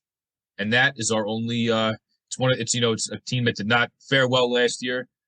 one of the smallest programs, I believe, in America, certainly in this conference, but only one coaching change to report to you, Rich. All right. All right. So we'll start off at the top of the way the conference worked its way out last year and move on down. And we'll start off with Santa Barbara, who got the NCAA bid. Their losses, they have a couple of significant losses. Miles Norris, who's now on a two-way stretch 4 high recruit who really came into his own this past season. They also had big man Andre Kelly, who was kind of a big moose in the paint. And they're losing those two guys. They bring back AJ Mitchell, the player of the year, also led the conference in assists at 5.1 a game. Or if he didn't lead the conference in assists, he's definitely the leading returner this year. They have Josh Pierre-Louis, shooting guard, formerly played at Temple. They have Cole Anderson, and they also have, and goodness gracious, if I hope I get his name right, I think it's, oh boy, we're just going to call him Matt. Matt Belich, and he's a sophomore forward, plays small forward, power forward. He had a rough year last year, but this guy is a guy who can shoot, can give you versatility at the forward spot, and was pretty highly regarded in Europe. Wasn't in our recruiting rankings, but like I said, 6'7", 6'8", Serbian guy, and I expect him to make some improvements this year. But the biggest addition is Johan Traore from Auburn, who really hardly got to play at Auburn last year, but this guy was a top 30 recruit, 4-star guy. In addition to that, he was highly regarded in Europe even before he came over here. And so I expect he to be one of the players, be an all-conference type. He's 6'10", 225, originally from France. And like I said, he barely got to play last year, but this is a multi-talented kid, very, I would say a lot like Miles Norris in the sense that he's athletic for, a 6'10" guy and can shoot it. He likes to play from the perimeter, not really a down low guy like Andre Kelly, the guy they're losing. But I think he and Mitchell, who's from Belgium originally, should mix pretty nicely together. So, and they also have transfer Ben Schulzenberg. Am I saying that right? Stolzberg, who I'm not actually familiar with. He came from Creighton. I guess you probably would like to talk a little bit about Pierre-Louis, who played at Temple, and Schulzberg, who was a Big East guy. Yeah, so I got to correct you. It's Pierre-Louis, because his brother Nate plays for the South Bay Lakers right now, or did play for the South Bay Lakers, Josh Pierre-Louis. But regardless, this is another team that they're having a lot come back. Yes, they do lose Miles Norris, but you touched on a good point there. With Johan Traore coming in, he doesn't have quite the experience that Miles Norris did because, obviously started at Oregon, then he went to San Francisco City College and transferred down to JUCO. He played, he was a 5-year guy. But I do see some similarities absolutely in Johan Traore, which makes me think that he's absolutely an all-conference guy. It's not often that you see a recruit like this who was so highly touted at one point in the Big West. Now, they almost had Zach Clemens, too, and could have had 2 centers. Zach Clemens, I think, did for like a month and a half and then decided to go back to Kansas and redshirt this year. Oh, that actually, apparently I just read recently that it's not a given that he's going to redshirt. That was a theory, but really the way that team's shaping up, I'm talking Kansas now, they don't have a lot of big bodies. So he might actually not redshirt, but that was the original plan for him to go back to Kansas to redshirt. Right. But and to have him and Traore, who Clemens is also a guy that's comfortable stepping out, would have been big for them. Yes. But yeah, I do think this will be, I don't think it'll be a seamless transition because Miles Norris, like he's an NBA player right now. He's on a 2-way, but bringing the guy's talented as Traore, a big guy who, in addition to shooting, this guy is probably going to dominate on some of the Big West competition down low when they put him on the block. You play behind Janai Broom, Dylan Cardwell, and Jalen Williams. Hard to get some minutes there. Averaged just under 10 minutes a game, only appeared in 25 games last year. So he's going to a place where he'll be able to play a lot more. And I think the addition of Ben Stolzberg is interesting. So he's originally from Northridge, California. He's moving much closer to home than Omaha, of course. But there's some similarities in the team that he was on last year and this team. And the biggest similarity that Creighton and UCSB had together, Rich. Creighton was 351st out of 363 D1 teams in bench minutes. Mm-hmm. And he's going to a team that was 354th. Now, UCSB, very veteran league, 71st in D1 experience last year. But they're a team that, even with Stolzberg coming from Creighton, where he did not play much at all, only averaged less than 6 minutes of court time, played in only 17 of 37 games, 1.5 a game. He's a young guy, but this guy's got some serious scoring prowess from watching his high school tape and some of the stuff he did at Creighton last year. His shooting, he's got a picture perfect shooting form. I'm not saying he plays like this guy, but if you watch him shoot, I watched it and said that form looks just like Duncan Robinson. He's got a very, very pretty shooting stroke. He'll be an offensive spark plug that this team is going to need. They weren't deep last year. They're losing some guys. They're bringing in some guys this year. But he's going to be needed for this team off the bench as a spark plug who can not only shoot the ball and score, but he's got a little bit of juice with the ball in his hands, can make some live dribble passes off the bounce.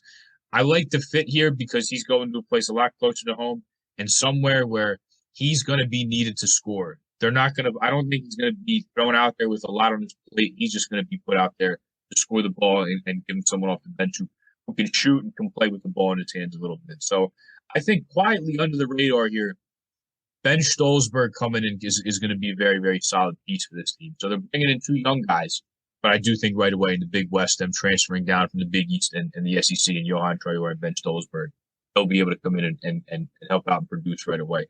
Then you look at their returners, AJ Mitchell, over 16 points and 5 assists, 2 straight years posted an assist-to-turnover ratio higher than 2-1. Smooth lefty, can pass, can score, obviously, like I just said. He'll be big. And I think he could repeat his performance last year that we'll get into a little bit. And then they're also going to bring back, obviously, you said Josh Pierre-Louis, not much of a shooter, but athletic, fast, can finish above the rim a little bit, can slash. And then they're also going to bring Cole Anderson back, who shot over 40% from the 3-point line last year. About 41% on about 4 attempts a game. So yeah, and he's got nice size he's a junior. He's about 6'4". Got nice size for a guard. Right. So I like what this team's bringing back. Sure, they're losing some bigs, but they're bringing in Johan, a big, former 5-star recruit, a 4-star recruit, Johan Traore.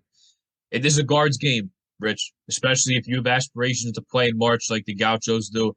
This is a guards game. They're bringing back their 1, 2, and 3 next year. And I'm telling you, look out for Ben Stolzberg. I think he could be a guy that comes off the bench and provides this team a lift when they're going to need it. Yeah, I you look at the starting 5, whether it's probably, I think it might be Belich, but maybe not. That's going to be what I think is going to hold this team up from making a long run in the NCAA tournament, is a lack of size and a lack of bigs coming off the bench. They only had 2 bigs last year, and they're both gone in Kelly and Norris. So in comes Traore, and hopefully Belich emerges, but really they don't have like a rim protector type guy, a guy's going to grab you 10 rebounds per game. So yeah, that's what I think is going to hurt their long-term aspirations of getting out of the first round of the NCAA tournament. Yeah. I mean, depth, certainly size and I think depth still is going to be an issue here. Right. So now we took Irvine, the team that tied for first place, and we interviewed last week Bent Leuchten, the big center from Germany, and he's their best returning player.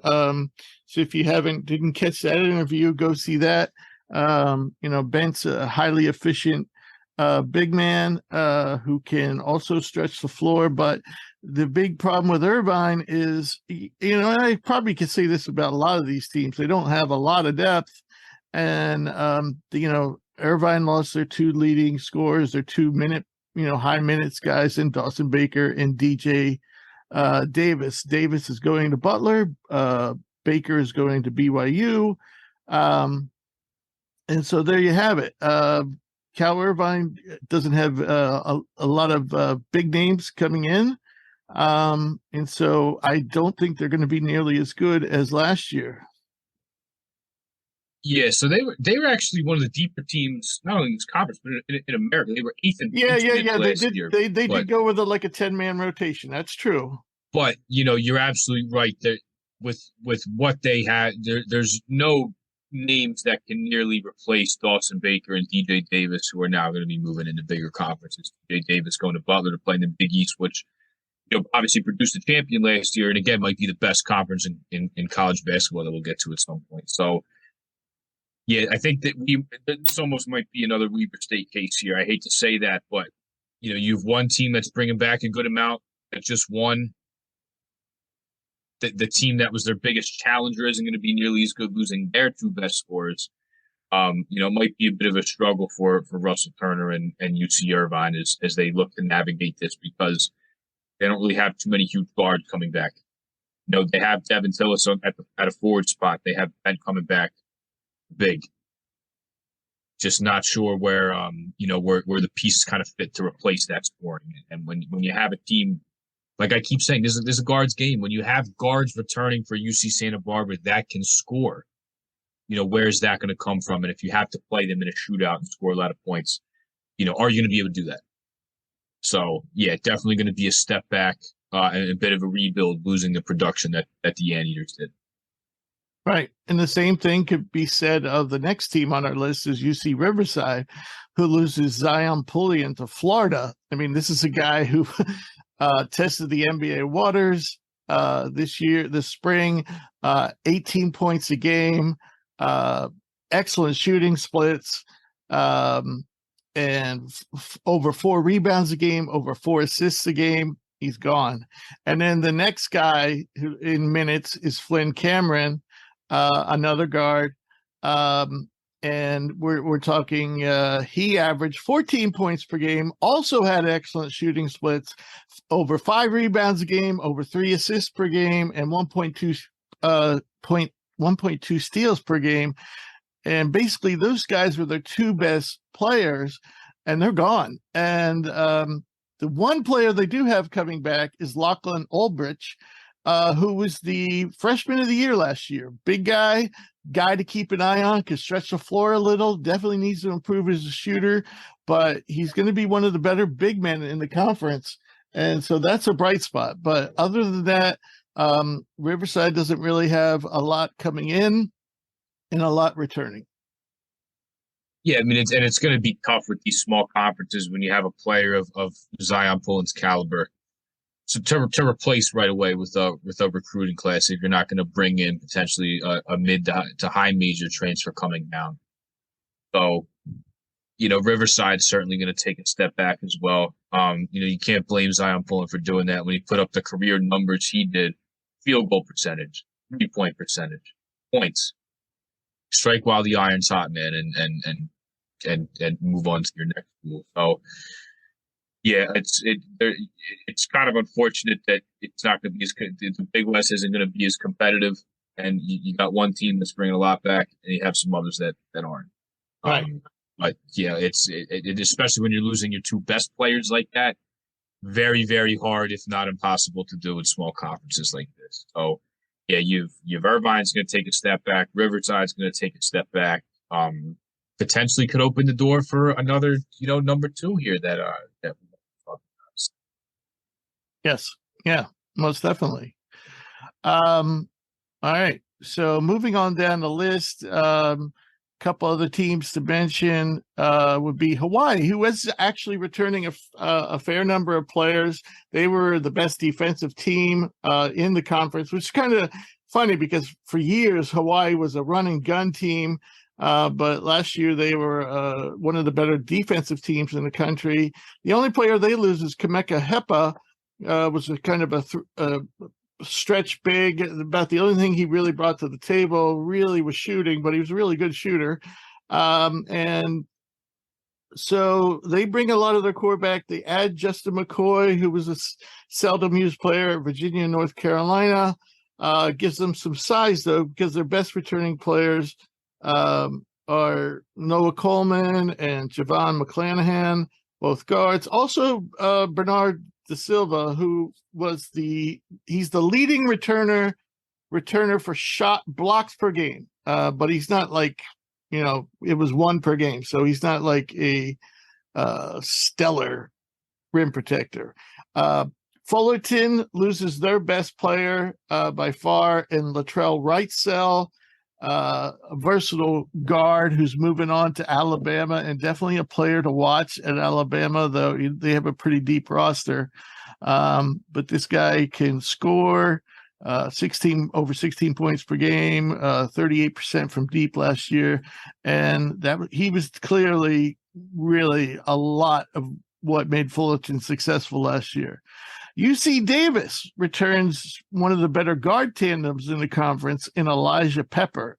Pepper is the leading returner to the conference in points per game at 22.5, 3 points made at 68, but he only shot 32% last year, but he's capable of better.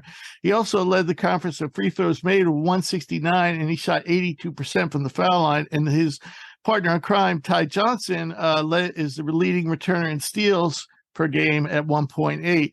So UC Davis will still have their two of their better players coming back. But the team I'd like to talk about, and Jake, you can go back and if you have any comments about the other teams, the team I think is going to challenge UCSB for the title is Long Beach State.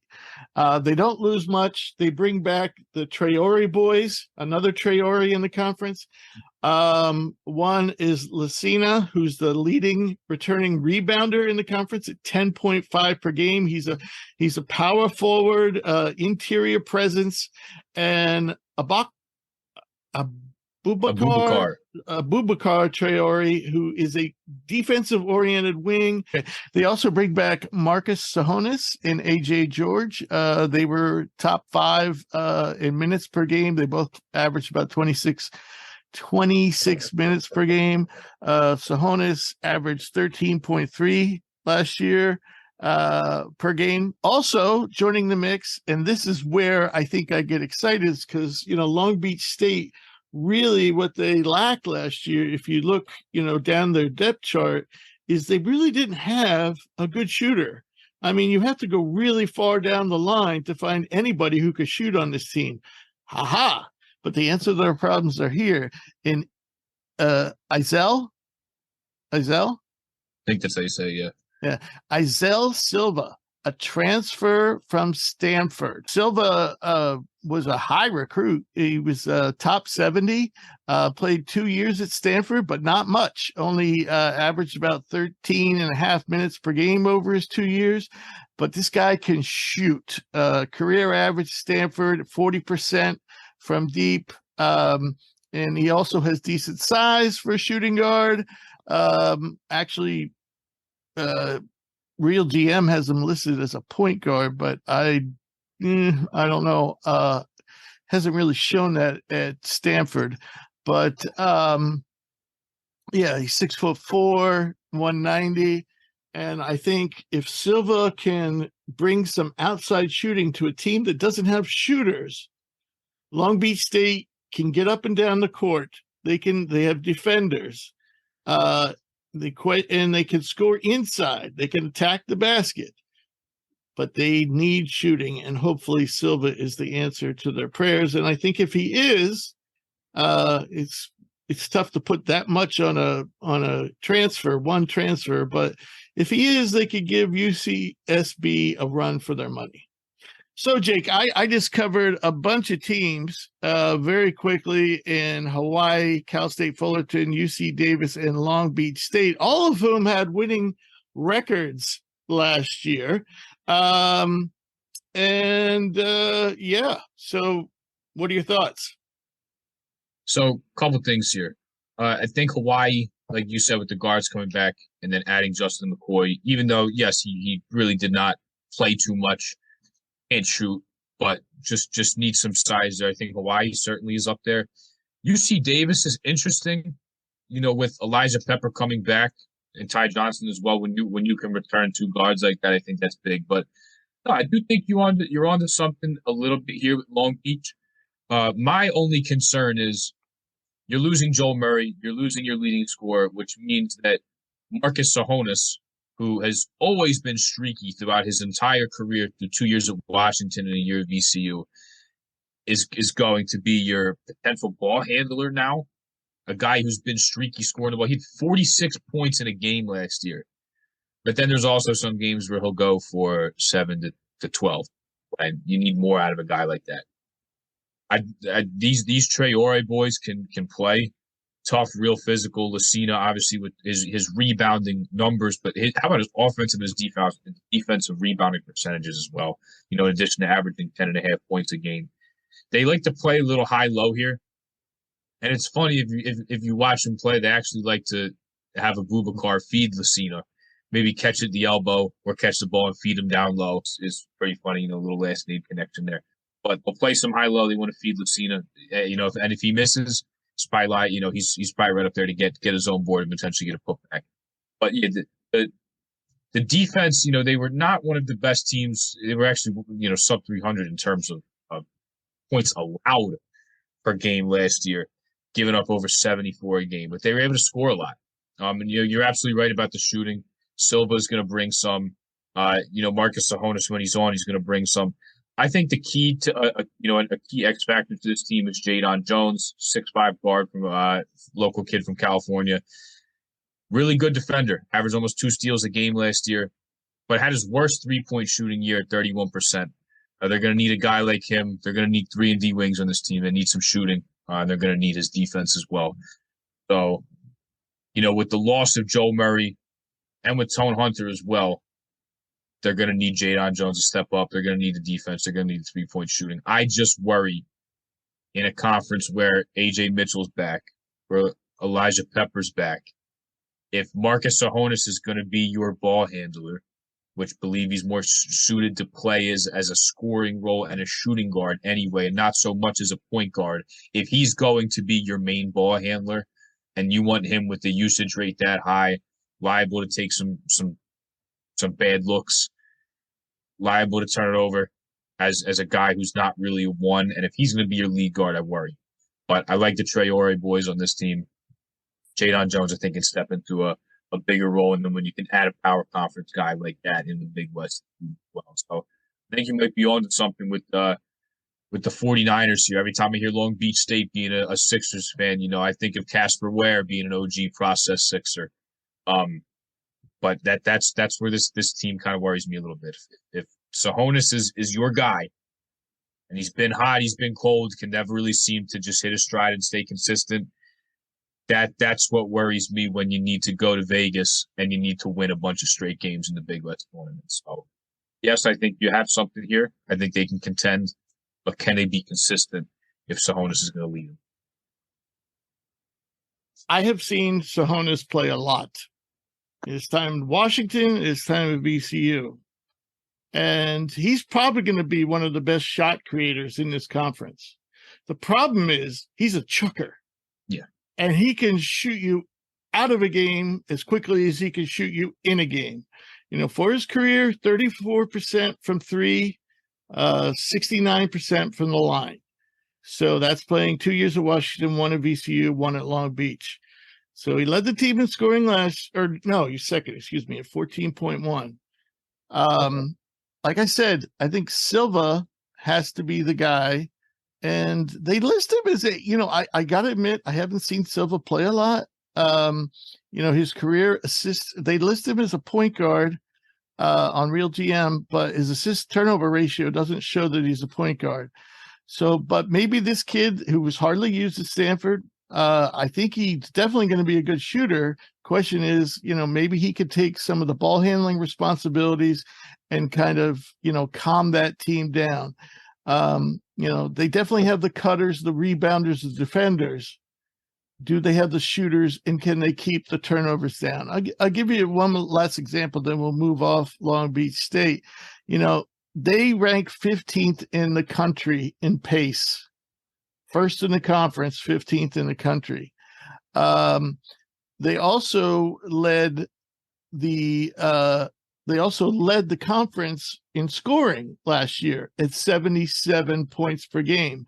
But offensive rating or offensive efficiency rating, UCSB had them. They topped the conference in offensive efficiency. So even though Long Beach State put up the most points and played at a fast pace, they weren't the most efficient offensive team in the conference. It was UCSB.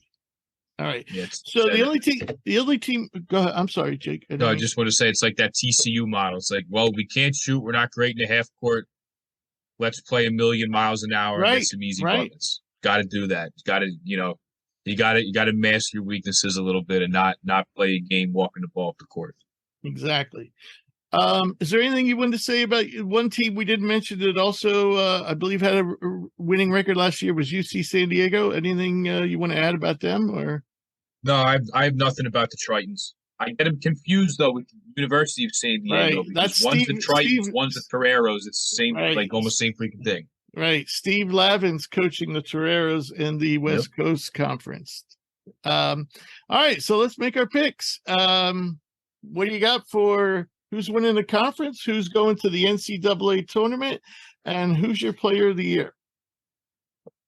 So I'm going to take the Gauchos to go back to back.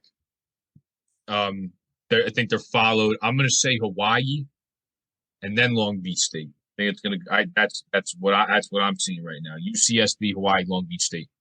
I will take UCSB to again do the double, like I said with Weber State, win the regular season, go to the NCAA tournament, and then for the second year in a row, if the Gauchos are the best team, the best player they have on their team right now, and the best player they have coming back is AJ Mitchell, and I believe he will do it again. Couple back-to-backs here, Gauchos and AJ Mitchell. They'll go back to the tournament. They'll win the Big West. AJ Mitchell will collect his second player of the year in a row. Right. I hate to say it, but again, we're in complete agreement here, except for I like Long Beach State to finish just ahead of Hawaii. I think this Long Beach State team in a conference tournament like setting, if Sahonis is hot, definitely could, upstage, Santa Barbara in a tournament setting. But I like you. Can this conference get two bids? They would probably no way. Yeah. No way. You have to have like an immaculate season. Yeah. That's the thing. The problem last year was Santa Barbara hardly played anybody outside of conference, and so they just won't have the resume if they keep on doing that. So yeah, that's unfortunate, but I think they do have two, in my opinion, two tournament quality like teams in Long Beach and Santa Barbara, but I definitely favor Santa Barbara, and it's pretty clear why. They have a good core of players returning, and arguably they have the two best players in Traore and Mitchell on the team. So, and I am going with Mitchell for Conference Player of the Year. I thought about Traore and I thought about Elijah Pepper for UC Davis, but ultimately I went with AJ Mitchell. All right. So now we're moving on, and we'll finish up our previews of these Western conferences with the Western Athletic Conference, or commonly known as the WAC. And the WAC, I should say before we say anything else, is losing two teams this season to Conference USA, and that is New Mexico State and Sam Houston State. New Mexico State was horrible last year and a disaster. They had their season cut short in the middle because of all kinds of off-the-court incidences, and the season was just shut down. Sam Houston State was very, very Good. So what happened? Utah Valley edged Sam Houston in a season-long battle for the regular season championship, but it was Grand Canyon that ended up winning the WAC tourney and got the auto bid to the NCAA tournament.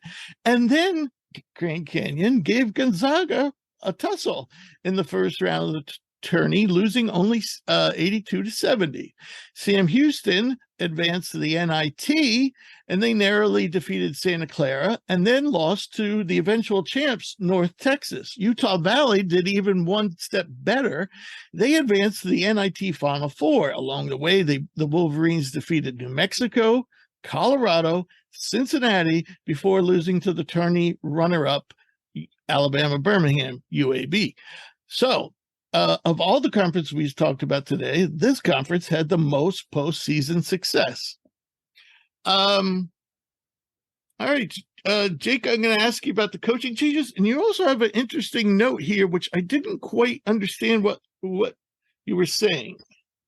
Okay, so I'll start with the note to clear this up. So WAC tournament being held from March 13th to 16th, but of the 11 schools in the conference, they're doing similar to what I believe the America East does. Only 8 of the 11 schools in the conference will qualify for the conference tournament. So they're not going to allow all 11 teams there. You have to be in the top 8, which I think is interesting. And for these conference, for these smaller conferences, that adds another little wrinkle. Like, we have to at least get in the tournament. We can't just bank on, okay, well, even though we were bad, we still got one more shot. Right. Got to get in there now. Right. But getting the coaching changes because, between coaches, teams, and players, I don't think there was a conference that we've talked about today and potentially a conference in America, Rich, that lost as much as this one. Mm-hmm. They lost a lot. New Mexico State's been a dominant mid-major program. Jason Hooten did a great job at Sam Houston State last year in the last few seasons. And ironically, Jason Hooten is these 2 schools that are leaving the WAC, he's going to take over New Mexico State. That's now joining Conference USA. But on these teams, coaching changes, we talked about the teams. Now for coaching changes strictly in the WAC. Southern Utah losing Todd Simon to Bowling Green, who's coming to the MAC. He was replaced by Rob Jeter of Western Illinois. Todd Simon, 118 and 106 as the head coach of the Thunderbirds. Last year was Southern Utah's first year in the WAC. They used to be Big Sky. Last year was their first year in the conference. Rob Jeter, head coach of Western Illinois the last 3 seasons. They were 39 and 45.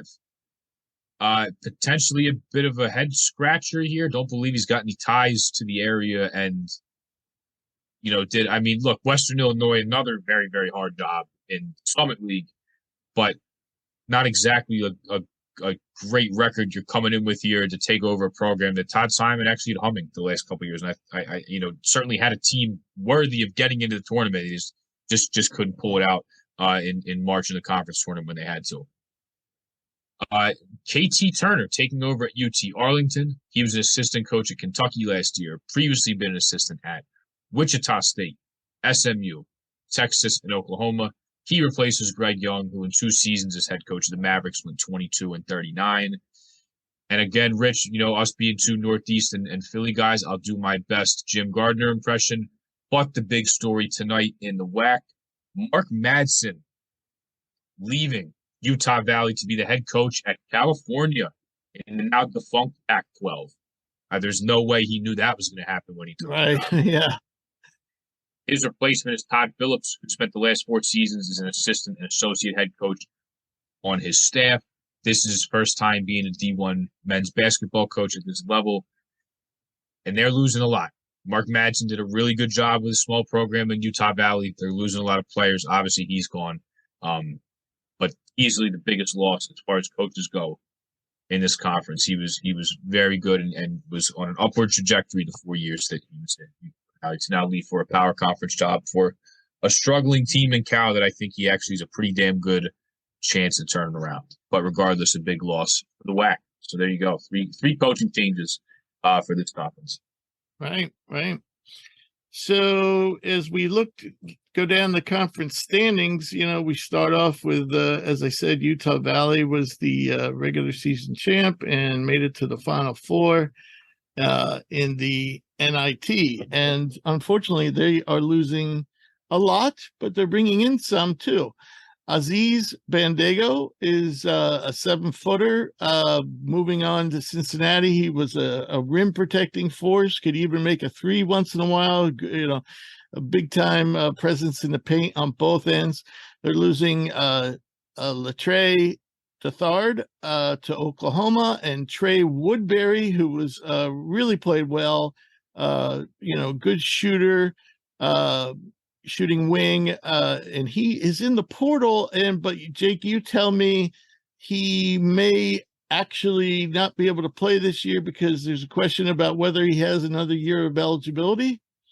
Yeah, he's still uncommitted, trying to fight for another year. I think just like DeAndre Williams at Memphis is. But at the moment we're recording this, as far as I know, no definitive landing spot for Trey Woodbury as he tries to figure that out. Yeah. I looked at the news today, nothing in there. And they also losing Justin Harmon to Illinois. I mean, we're talking about guys that are moving on to big time schools. Woodbury led this team in minutes, shot 40% from deep last year. Bandago, averaged almost 30 minutes a game on 12 points per game, 10 rebounds. Dethard averaged 14 points per game, shooting 36% from deep. Harmon averaged 14 points per game, shot 45% from the field. I mean, we're talking a ton of production that is going out the door. So who do they got left? They got Tim Fuller, a center, not nearly as athletic as Bandago. But he is the leading returner in terms of field goal percentage at 66%. Also has the same effective field goal percentage, which is tops in returner in the conference at 66%. Also averaged 1.3 blocks per game, another stat where he is the top returner. They also bring in Tanner Tolson, and for those BYU fans who would make Jake Tolson. Jake was a sharpshooter, and so is Tanner. He's coming in from BYU. Trevin Dorius, who played a big role for Utah State last year. I stand corrected. I thought he played more minutes last year. But he was a highly efficient player. In just 14 points per game, he averaged 4 rebounds and a block per game. So he definitely has the potential to be a very effective rim presence. Also had a very respectable player efficiency rating of 21.3, which factors in how many minutes he was playing. So, and last in-conference transfer, and Drake Allen is also coming in, and he's a solid player. So Utah Valley loses a lot. They got some good players coming in. What are your thoughts here? Yeah, definitely going to be a rebuilding year. And even though Tim Fuller averaged over a block a game, I mean, when you lose a guy like Aziz Bandago, who's just a monstrous dude inside to gobble up boards, to put back misses, to catch lobs, to block everything that comes his way, the defense is going to take a hit. And Trevin Dorius coming in, not being the athlete that Bandago is, but still being a guy that played on a team with a lot of shooters. He had to set a lot of screens and go catch misses for a team in Utah State that like to put them up. So they're not going to take a monumental step back here, but losing Mark Madsen is huge. Just as like we talked about in earlier in the show with Danny Sprinkle leaving, like for a smaller program to lose a guy like that who's been successful there is absolutely huge. I still think they will fight and be a bit competitive, but with everything they're losing and their coach, hard to kind of expect anything as far as like a 1 or a 2 seed like they had last year and were fighting for it. So I still think they'll be competitive. When you're going to bring in, not even bring in, when you're going to keep Todd Phillips on the bench, a guy who's, pretty much Mark Madsen's right-hand man the last few years. I think they'll kind of stay the course a little bit. Just hard when you lose a guy like Madsen and you lose the players that they did that are all moving up. So Utah Valley, I think, will stay afloat here and will still be competitive. But you can't expect them to be anywhere near they were last year with everything that's on, Right. especially defensively in the paint. Right. And they were the best team in the conference on the defensive end last year. So, but Southern Utah is the one with the real big problems. Mhm. Their top 8 and minutes per game are all gone. That includes Tavion Jones, who went to the pros. I'm sure he's going to get an exhibit 10, maybe even a two-way with somebody before NBA training camp rolls around. They lost Jason Spurgeon to Bowling Green, Mazian Fawcett to graduation, Drake Allen, who transferred to Utah Valley, and Harrison Butler to graduation. They were top 5 players, all gone. The only thing they got coming in is Jamari Sibley, former Georgetown product, was a former top 100 recruit. He's decent sized forward, but he's never really seemed to find, a lot of playing time. I think he was also coming from UTEP, where he played the last 2 years, but he's never played average more than 20 minutes per game. The potential's there for him to, maybe contribute some, both inside and outside, but he has yet to show it. So we shall see. So any hope for Southern Utah? No, short answer. No, I mean, holy smokes, you lose your head coach in the top 8 minutes played, and you're not really bringing anybody back. This might take a while too, because I think Todd Simon was kind of making this look easier than it is, and with the success he's having. So I'm gonna say Southern Utah way more so than Utah Valley takes a step back here. All the scoring you're missing on with Tevy and Jones, and then to lose Drake Allen, who you'd be like, okay, well maybe he'll stay. Goes to another team in the conference in Utah Valley. Yeah, they're gonna take a big step back this year. And again, I'll reiterate, Rob Jeter did a very tough job in Western Illinois with the under 500 record he had. It's a very tough job. Right. But to come in here to a conference that's probably better than the Summit League, and to lose everything you do, yeah, this could be a year's rebuild here for me. Right. Not expecting much. So one team that might surprise is Seattle, and they lost Ryan. They lost Riley Grigsby, who was actually the second leading scorer on the team, also second in minutes. But they do bring back the rest of their backcourt in Cameron Tyson, who produced 19 points per game, and Alex Schumacher, who brought in 12 points per game. So they have 2 of their top 3 leading scorers coming back. Also, center Brandon Chatfield comes back. Now, he started off at Washington State. First year he redshirted. Second year he only played in 7 games. Then he had a full season, his sophomore season at Seattle, and he definitely showed tremendous improvement last year. And so he gives them a nice presence in terms of rebounding, shot blocking, can even stretch the floor, about 2 attempts per game last year, playing 22 minutes per game, and shot 39% from deep. So he's a player to keep an eye on. So also they bring in Creighton transfer, John Christofilis. 2 years at Creighton, he's played a total of 14 games, a total of 51 minutes. So the guy's hardly been given a chance. He was a top 150 recruit, making him a 3-star, but a high 3-star. And so he comes in at shooting guard. So basically that will add to the backcourt.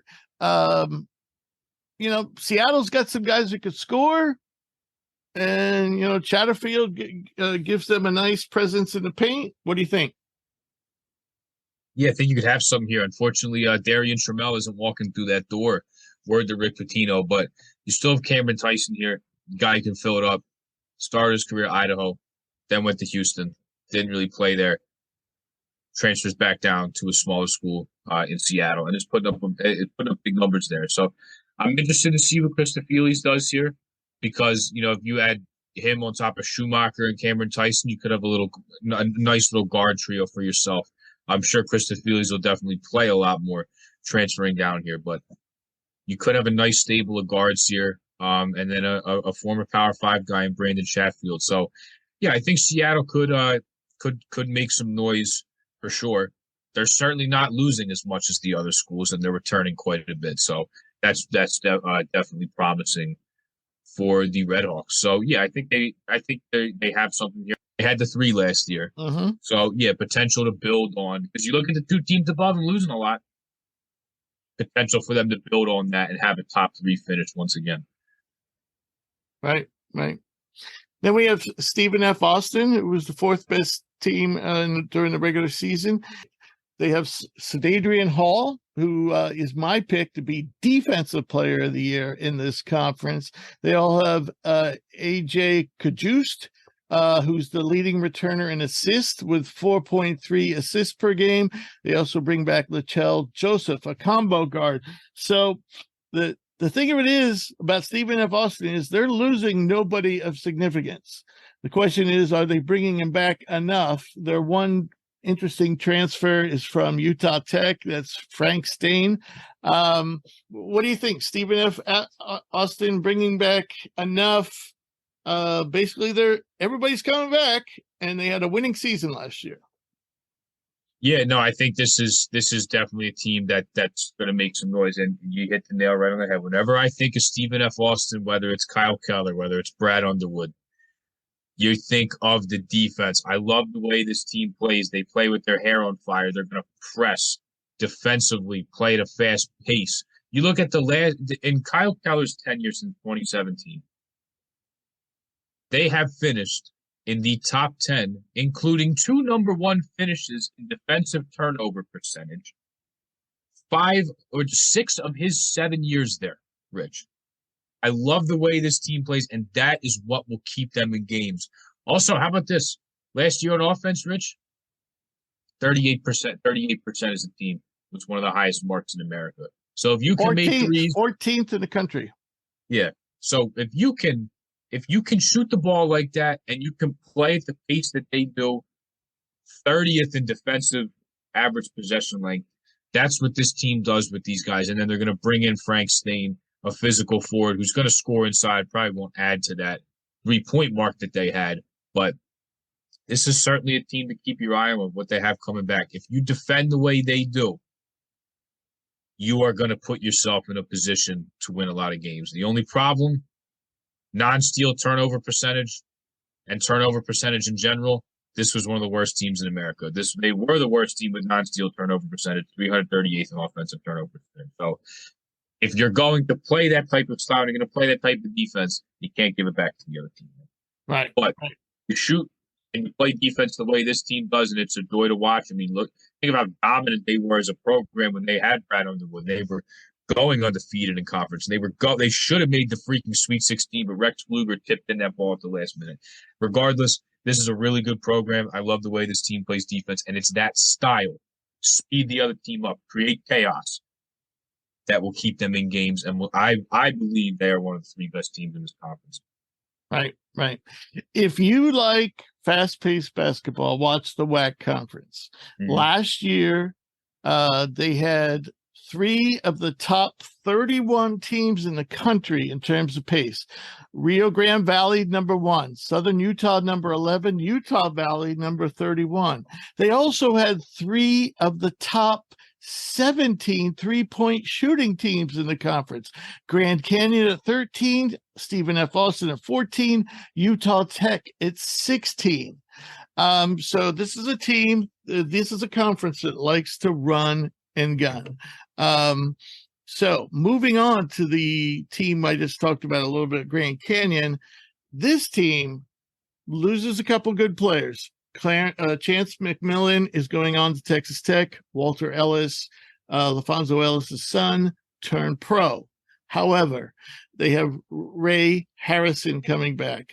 The combo guard last year led the conference in free throws made 178 and shot 76% from the line. In fact, after the next guy, I'm going to bring up Javon Blackshear, who missed most of last year during injuries. Harrison averaged 21 points per game. On the year, he averaged 18 points per game, with forward Gabe McLaughlin chipping in 13 points per game. Blackshear last year only averaged 10 points per game, but we did not see him at his best. So, for example, the previous year when he didn't get hurt, he averaged 16 points per game. He averaged 4 assists per game, 1.7 steals, while shooting his shooting splits during that season. This is 21-22 season.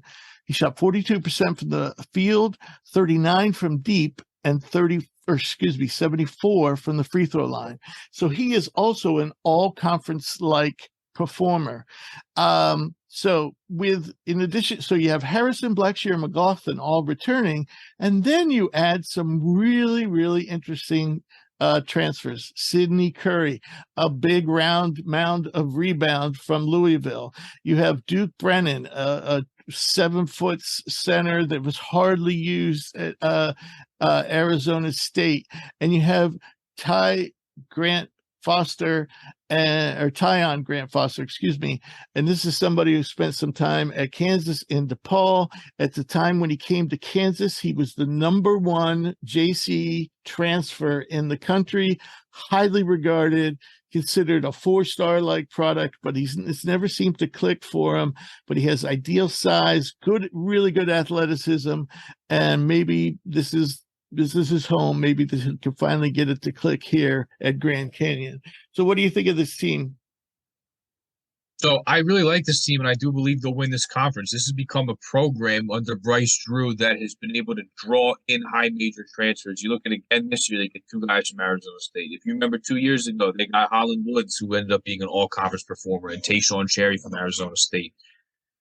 This is a program that's been bringing in high major guys that want to transfer down. I have a couple questions about this team, though, and I'll start with that before I get into what's good about them. They rode some really hot shooting in that WAC tournament last year. They won the championship game, bludgeoning Southern Utah, 13-20 from the three-point line, Rich. Sometimes it's just not your night, and it was not for the Thunderbirds. Very hard to win when the other team shoots like that. And 31 points from Ray Harrison, who averaged almost 21 points a game in the absence of Javon Blackshear. So it's the shooting that worries me, because Chance McMillan leaves. 44% on nearly 4 attempts per game. Kobe Knox is going to play in the AAC for South Florida. He was 41%, albeit on less than 2 games, but the percentage is certainly there. Noah Bauman leaves, who made his rounds at USC and Georgia. He leaves as well. They're losing a lot of shooting here. And that worries me a little bit, because Colin Moore comes in, and he's a defender, but can also shoot it a little bit. But when you lose that much shooting, can we bank on Tyon Grant Foster coming in and doing that? Who at his year at Kansas and the year at DePaul, who he only played the 1 game last year. He had a medical emergency in the locker room. Didn't really specify what happened there, but he didn't play after that. Only had the 1 game for the Blue Demons. Can you depend on him to shoot the 3 consistently to make up for this? And then also down low, they're losing Ivan Udorago to Cal Baptist, and then Aiden Igione to Abilene Christian. 2 teams in the WAC are now taking Grand Canyon's bigs. They're bringing in a guy in Sidney Curry, like you said, round mound and rebound. Very, very strong guy. Really only goes left, but has the strength, and I think in this conference will be overpowering some bigs on his way to getting some buckets down low. And they bring in a Malcolm Flagg. And then you also bring in Loke Ward from Oregon. How about that? I mean, he was once upon a time a pretty high recruit there, and had to play behind a bunch of centers, and just didn't kind of look like he was ready. So hopefully he can come provide some depth at the center spot for them. So I worry about the shooting. They're going to have to bring in some new bigs, but you look at who they're bringing back. And if Javon Blackshear can stay healthy, you have a hell of a scoring tandem with him and Ray Harrison. One of the best scoring tandems, not only just in the WAC, Rich, but probably one of the better ones in America if both these guys play up to their billing. Because Ray Harrison was great last year, and not last year, the year before, you saw how good Javon Blackshear was. Right. So I'll say it again because it remains true. If you want to win a lot of games, you want to win games in the tournament. This is a guard game, and they have two of the best ones in this conference and a damn good pairing. In terms of anyone in college basketball, mid-major level and the mid and the low major level. So because of that, and you adding Gabe McLaughlin, he's continued to progress as a shooter since he's been at Grand Canyon. He's going to be playing a fifth year. I like some of the transfers and some guys that I think they took some swings on. You take a swing on a Tyon Grant Foster who didn't play up to his billing at Kansas, and then is coming off a medical emergency that he stepped away from the game last year. Loke Ward, like I said, being a guy that was recruited at one point, and then couldn't really hit the floor to Oregon. Sidney Curry, a guy who was on a bad team last year at Louisville. They're taking some high major swings, and I think if they can just hit on a couple of them, and I think Colin Moore will come in right away, be a good defender in the WAC, and it can help them shoot. But there is some valid questions here with this team. But I think I have noted here, Rich, what I was writing about him. You will not see a team quite literally benefit from addition by subtraction as much as this team with the coaching changes, New Mexico State and Sam Houston State leaving. I don't think there's a team in America that's going to benefit from subtractions and not really adding to them. Because even though they did add some good players, there's a lot leaving in their conference and in their environment. Not a team that's going to benefit more than them. So because of that, I really like this Grand Canyon team. I think they'll go back to back. And if like I said, if Javon Blackshear can stay healthy, they won't be a 5 seed going into that WAC tournament this year. No. They will be the one and have a damn good chance to win it. No. Yeah. I mean, this team, best backcourt in the conference, assuming everybody, Blackshear can get back to his normal self. Then you got McLaughlin and Foster or Grant Foster that can start, at the forward spots. That's going to be a tough combination for any team in this conference to match up against. And then you have two bigs, 10 fouls, guys that can rebound. Curry's not much of a shot blocker, but he's also going to be really tough to stop in the paint. Brennan can give you more defense, longer guy. So yeah, this is not only a team that should win this conference, this is a team that might win a couple games in the NCAA tournament. I think they could win one. I think whatever you're talking about. Yeah, I think WAC, one. I think anything more than one would be pushing it. But we've seen weirder things happen, and we've seen lesser teams with less talent advance in the NCAA tournament. So, yeah, right. And then, hey, in terms of coaches, we just talked about a bunch of people that left. Probably doesn't get much better than Bryce Drew in this conference as well. You add in the fact they have the best coach in the conference. Yep. Grand Canyon, the Lopes got a lot of things going for them. I just love I love it. You ever watch a bunch of home games from them and the place is full and they're going nuts and it's like, how does this team in the WAC have this good of a home court advantage? Yeah. They got so much going for them this year. Yeah. One other note in the conference, unless you have anything else, we have a lot of other teams listed here, but most of them are losing more than they're gaining. And one of those losses is significant, and that's Taron Armstrong, the Australian point guard, big point guard, kind of Josh Giddey-like, but not nearly as good as Josh Giddey. He actually decided to leave Cal Baptist and move on to play in the Australian League, the NBL, for Carnes. So that's one other note about the conference. The Cal Baptist will be missing one of the best passers, assist guys in the country. So let's make our picks. And we've been basically the same on everything. Is there going to be a change here, Jake? No. Sadly. Because here's the thing. So obviously I just talked about Grand Canyon. Watching them, the home court advantage, like I talked about, to have a coach like Bryce Drew, who's taken a power conference team in Vanderbilt to the tournament, has taken Valpo there, guys, multiple schools taking teams to the tournament. It's a unique team in a pretty fun conference. So I'm going to take them to win with everything they have coming back. And I think, like I said, if they hit on some of these lottery ticket guys, that will only boost their ceiling in this conference even more. But Seattle will be around. Utah Valley will be around because I believe with Todd Phillips sticking around and bringing in some guys that'll be competitive, and with the returners of Stephen F. Austin and that defense, they will stick around as well. I think that's your top 4 here this year for sure. Yeah. But I do think it's Grand Canyon, and then it's these three others that are battling out for who's next. Right. So I'll take the Antelopes. I'll take them to get to the tournament. And here's the thing, like, if we see a fully healthy Javon Blacksher, he could win Conference Player of the Year in the WAC. Mm-hmm. But I'm going to say Ray Harrison, because after the performance he had last year, that even without Javon Blacksher on the team while he was hurt, you saw how good Ray Harrison could be. Yep. And that's why I'm going to take Ray Harrison to be the Player of the Year, because he showed why he should be the number 1 and should be the alpha on this team. Even with how good Javon Blacksher is, he's going to be the number 1 option. And if there's a team this talented that I think is going to potentially run away with this conference, get the 1 seed going into conference tournament play, that's why I'm going to take Ray Harrison. He's the best scorer and potentially best player on the best team. I will take Ray Harrison from Grand Canyon. All right. I'm sure down the road we'll have some differences, but not today. Today is not that day. I am going for Grand Canyon to win the conference, Grand Canyon to make it to the NCAAs, and Ray Harrison to win Player of the Year. I think Grand Canyon is the clear choice here. Tournament time, they're going to have to be worried about, I think, primarily Stephen F. Austin, but Seattle and Utah Valley, as you said, are going to be good teams as well. So yeah, it's should be fun. Like I said, run and gun conference, watch some WAC basketball.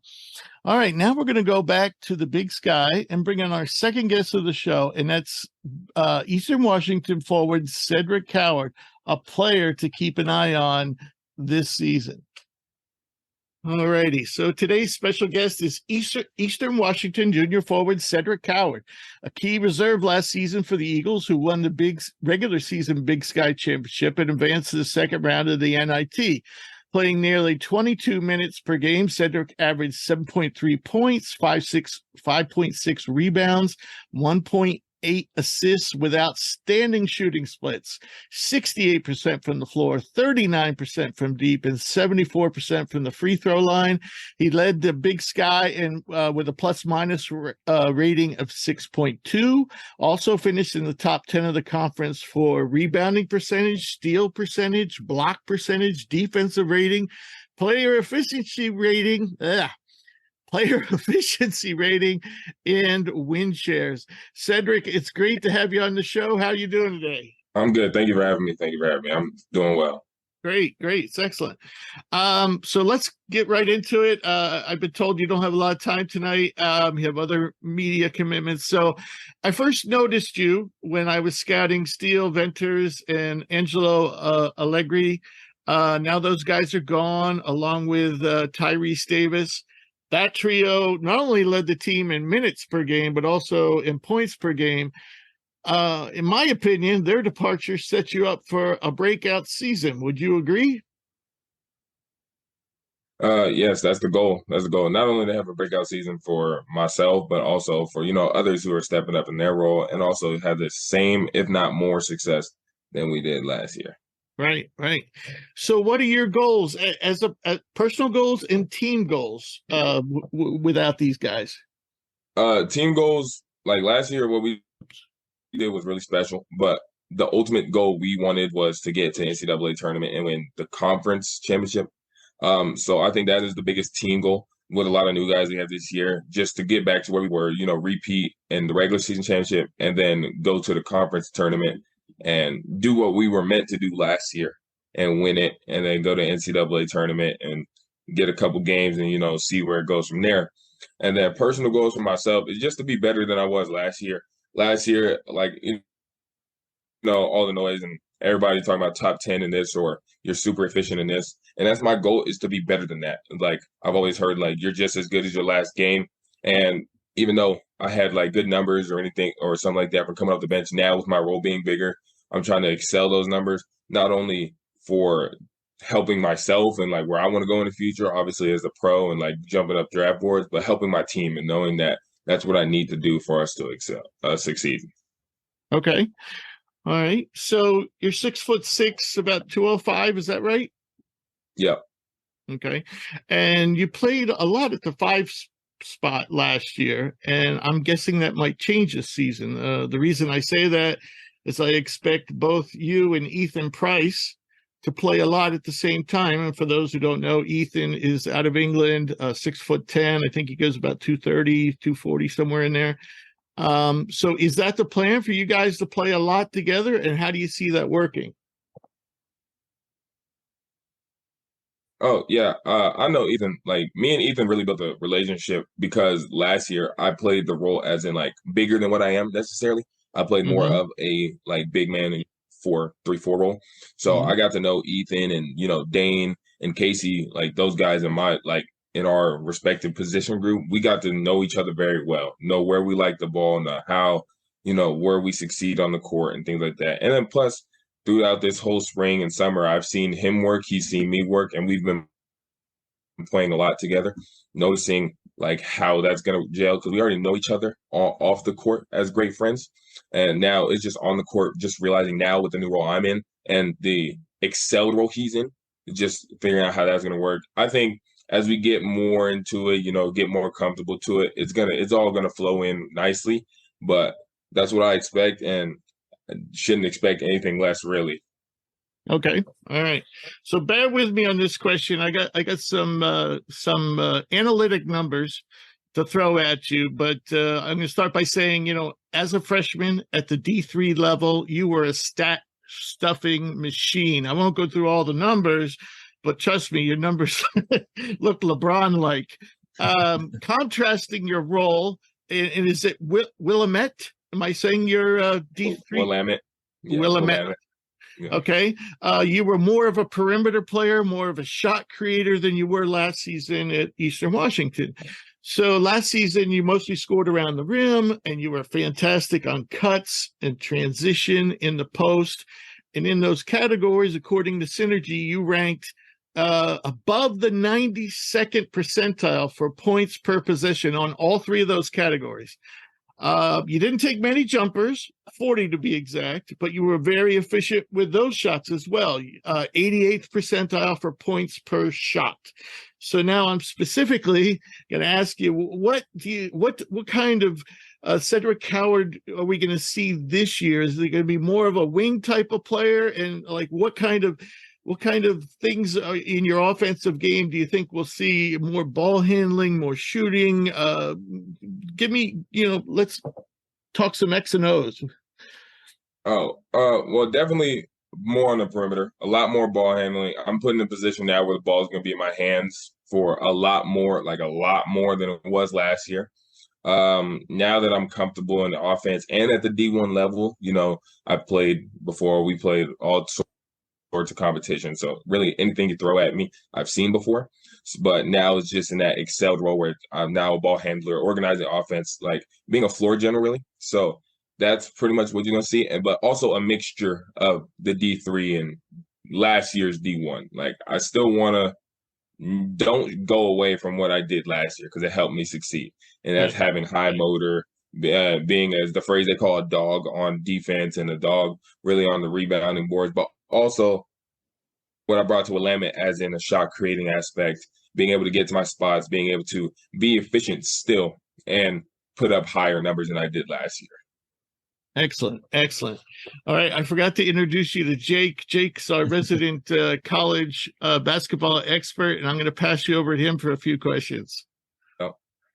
Hey, Cedric. Thanks for coming on with us. Nice of Rich to talk me up like that. I think I know college basketball, the expert. He might be being a little nice to me there. But I want to talk about your time just in general at the D3 level. Not even really into on the court stuff, X's and O's. I just wanted to ask you about your experience in general because, if you have people that are under recruited, I feel like there might be a stigma around playing JUCO ball, playing D2, playing D3. A lot of people, like, if you don't get those D1 offers, they almost kind of scoff at that. Like, well, I can be better. I don't want to settle for that. So I wanted to ask you in general, what was your recruitment like? And even though you were playing at the D3 level, how was that beneficial to you, your development on and off the court? And how did that experience allow you to make that transition to Eastern Washington and become a productive Division I player? Really, I think the D3 level, as in terms of being under recruited, I was like what they call a late bloomer. So, and where I'm from is Fresno. We have tons of good players, really good players. But at the same time, I'm a late bloomer. And really, when it comes to the question of like why some guys just don't stay the course, I think like me talking to my family, especially my dad and my grandpa, like they told me just stay the course because it's all going to fall into place eventually.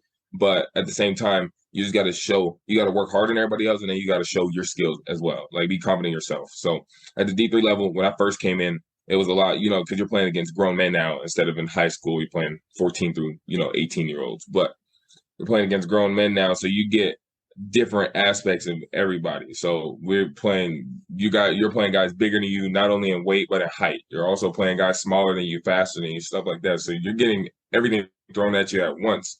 But no matter what level it is, in college basketball, it's tough.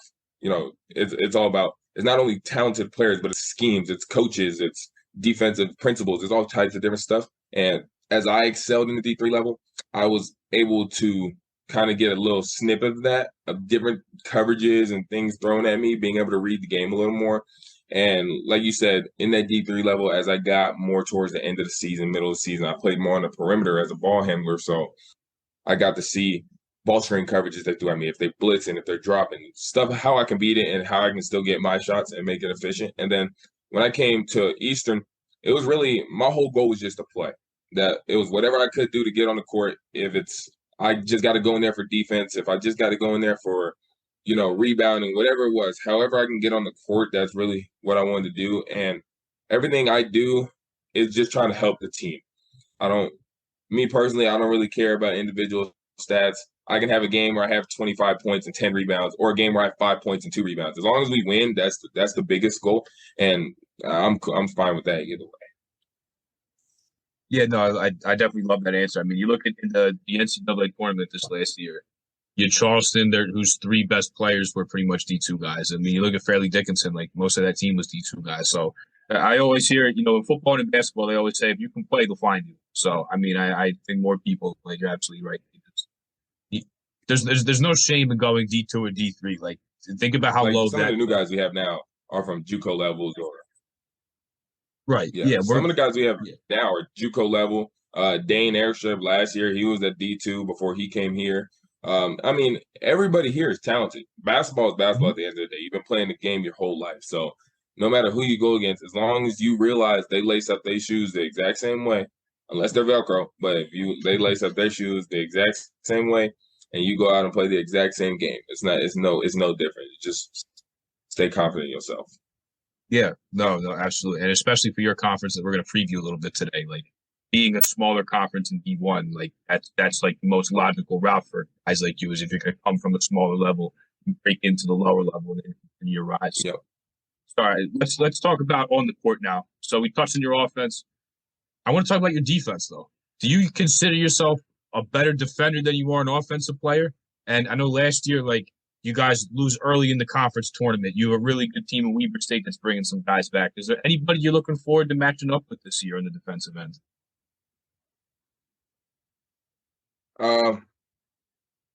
I really like everybody, really. Like, whoever I'm matched up against, I like to challenge myself and guard, if not the best player, one of the best players, one of the playmakers, one of the guys who is most efficient in their offense and their scheme. And to the question of, am I a better defensive player than offensive player? I think a lot of people will think that, but I kind of see balance in both. I don't, like, last year my role was really defensively and it wasn't as much offensively, and that wasn't any shame. I was cool where I was at, but not a lot of teams scouted me really for offense unless it was catch and shoots or, cuts or around the rim.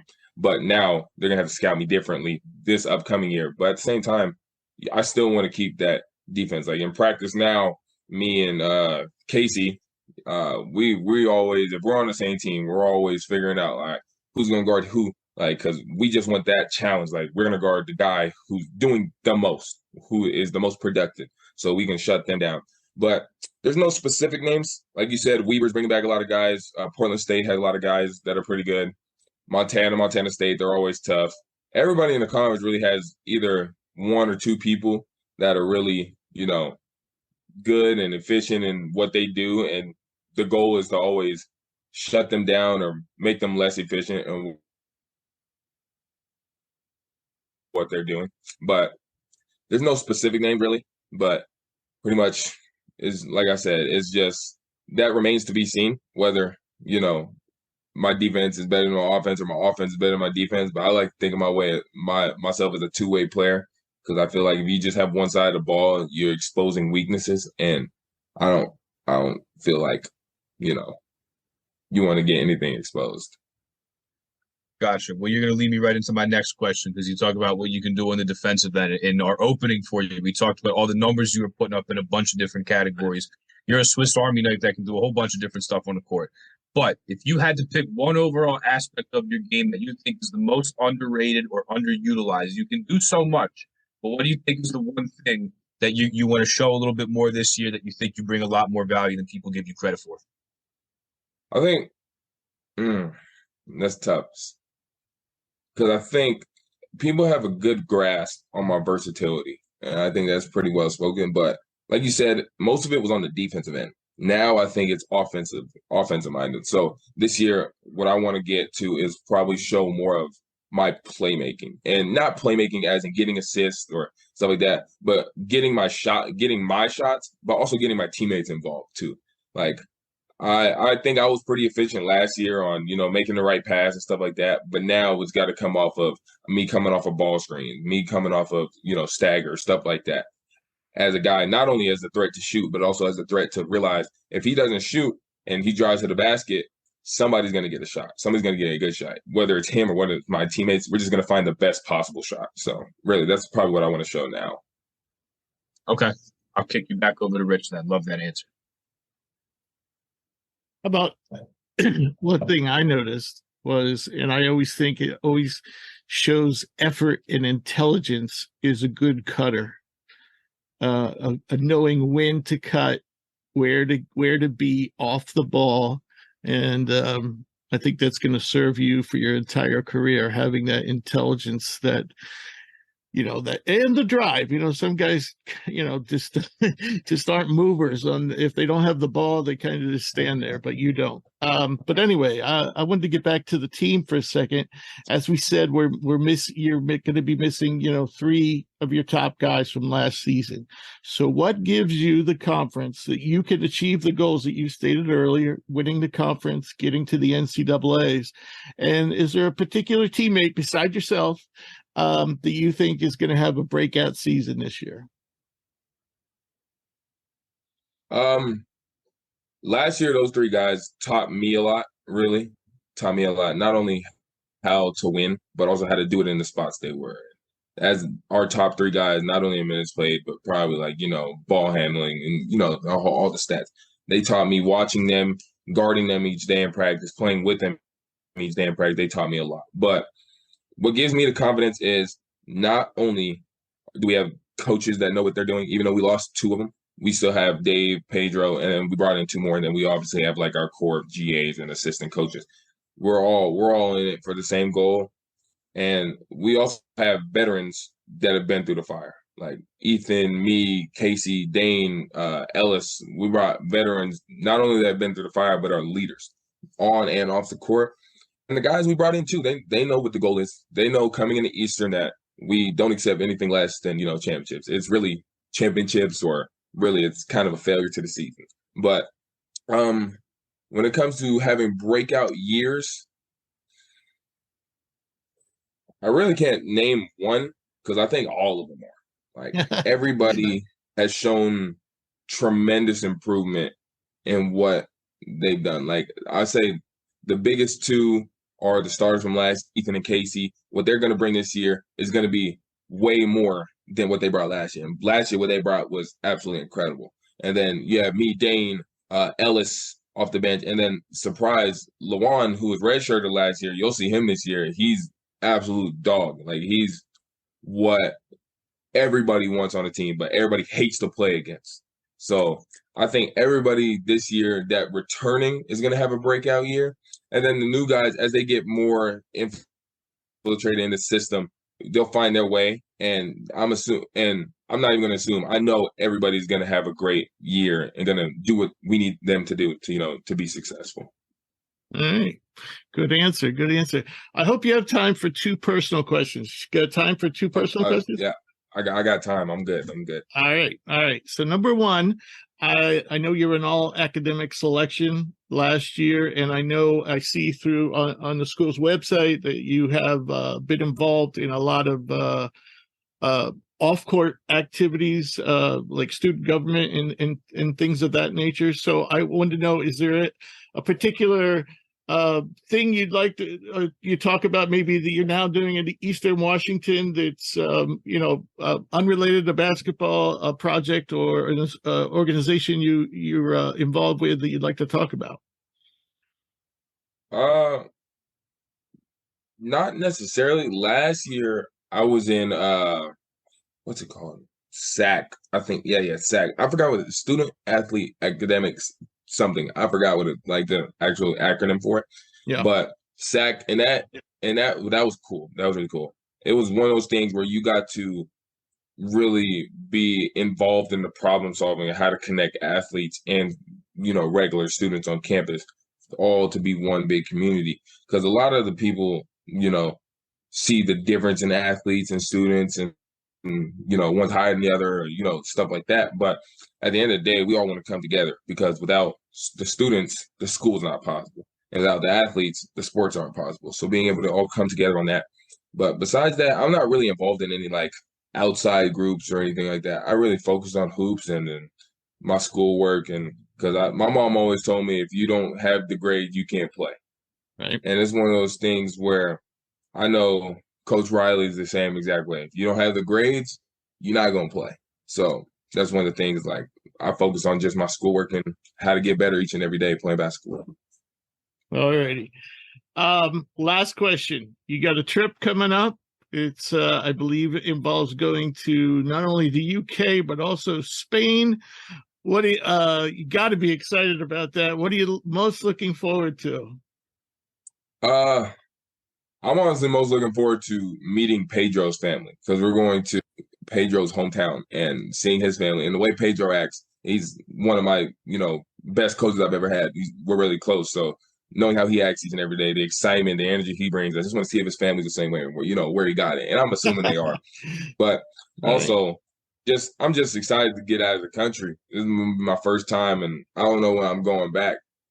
But just excited to get out of the country, see all ways of different life. Because in college, when you first hit college as a child, it's crazy to see all the people from all these different places, and that's just in the United States. But now you're going to see all the people from all over the world, and seeing just the language, the culture, and all different types of that. So I'm excited, honestly, for everything. Right. I don't blame you. Sounds fun. Well, Cedric, I want to thank you for being on the show, and I hope you join us again, perhaps after the season.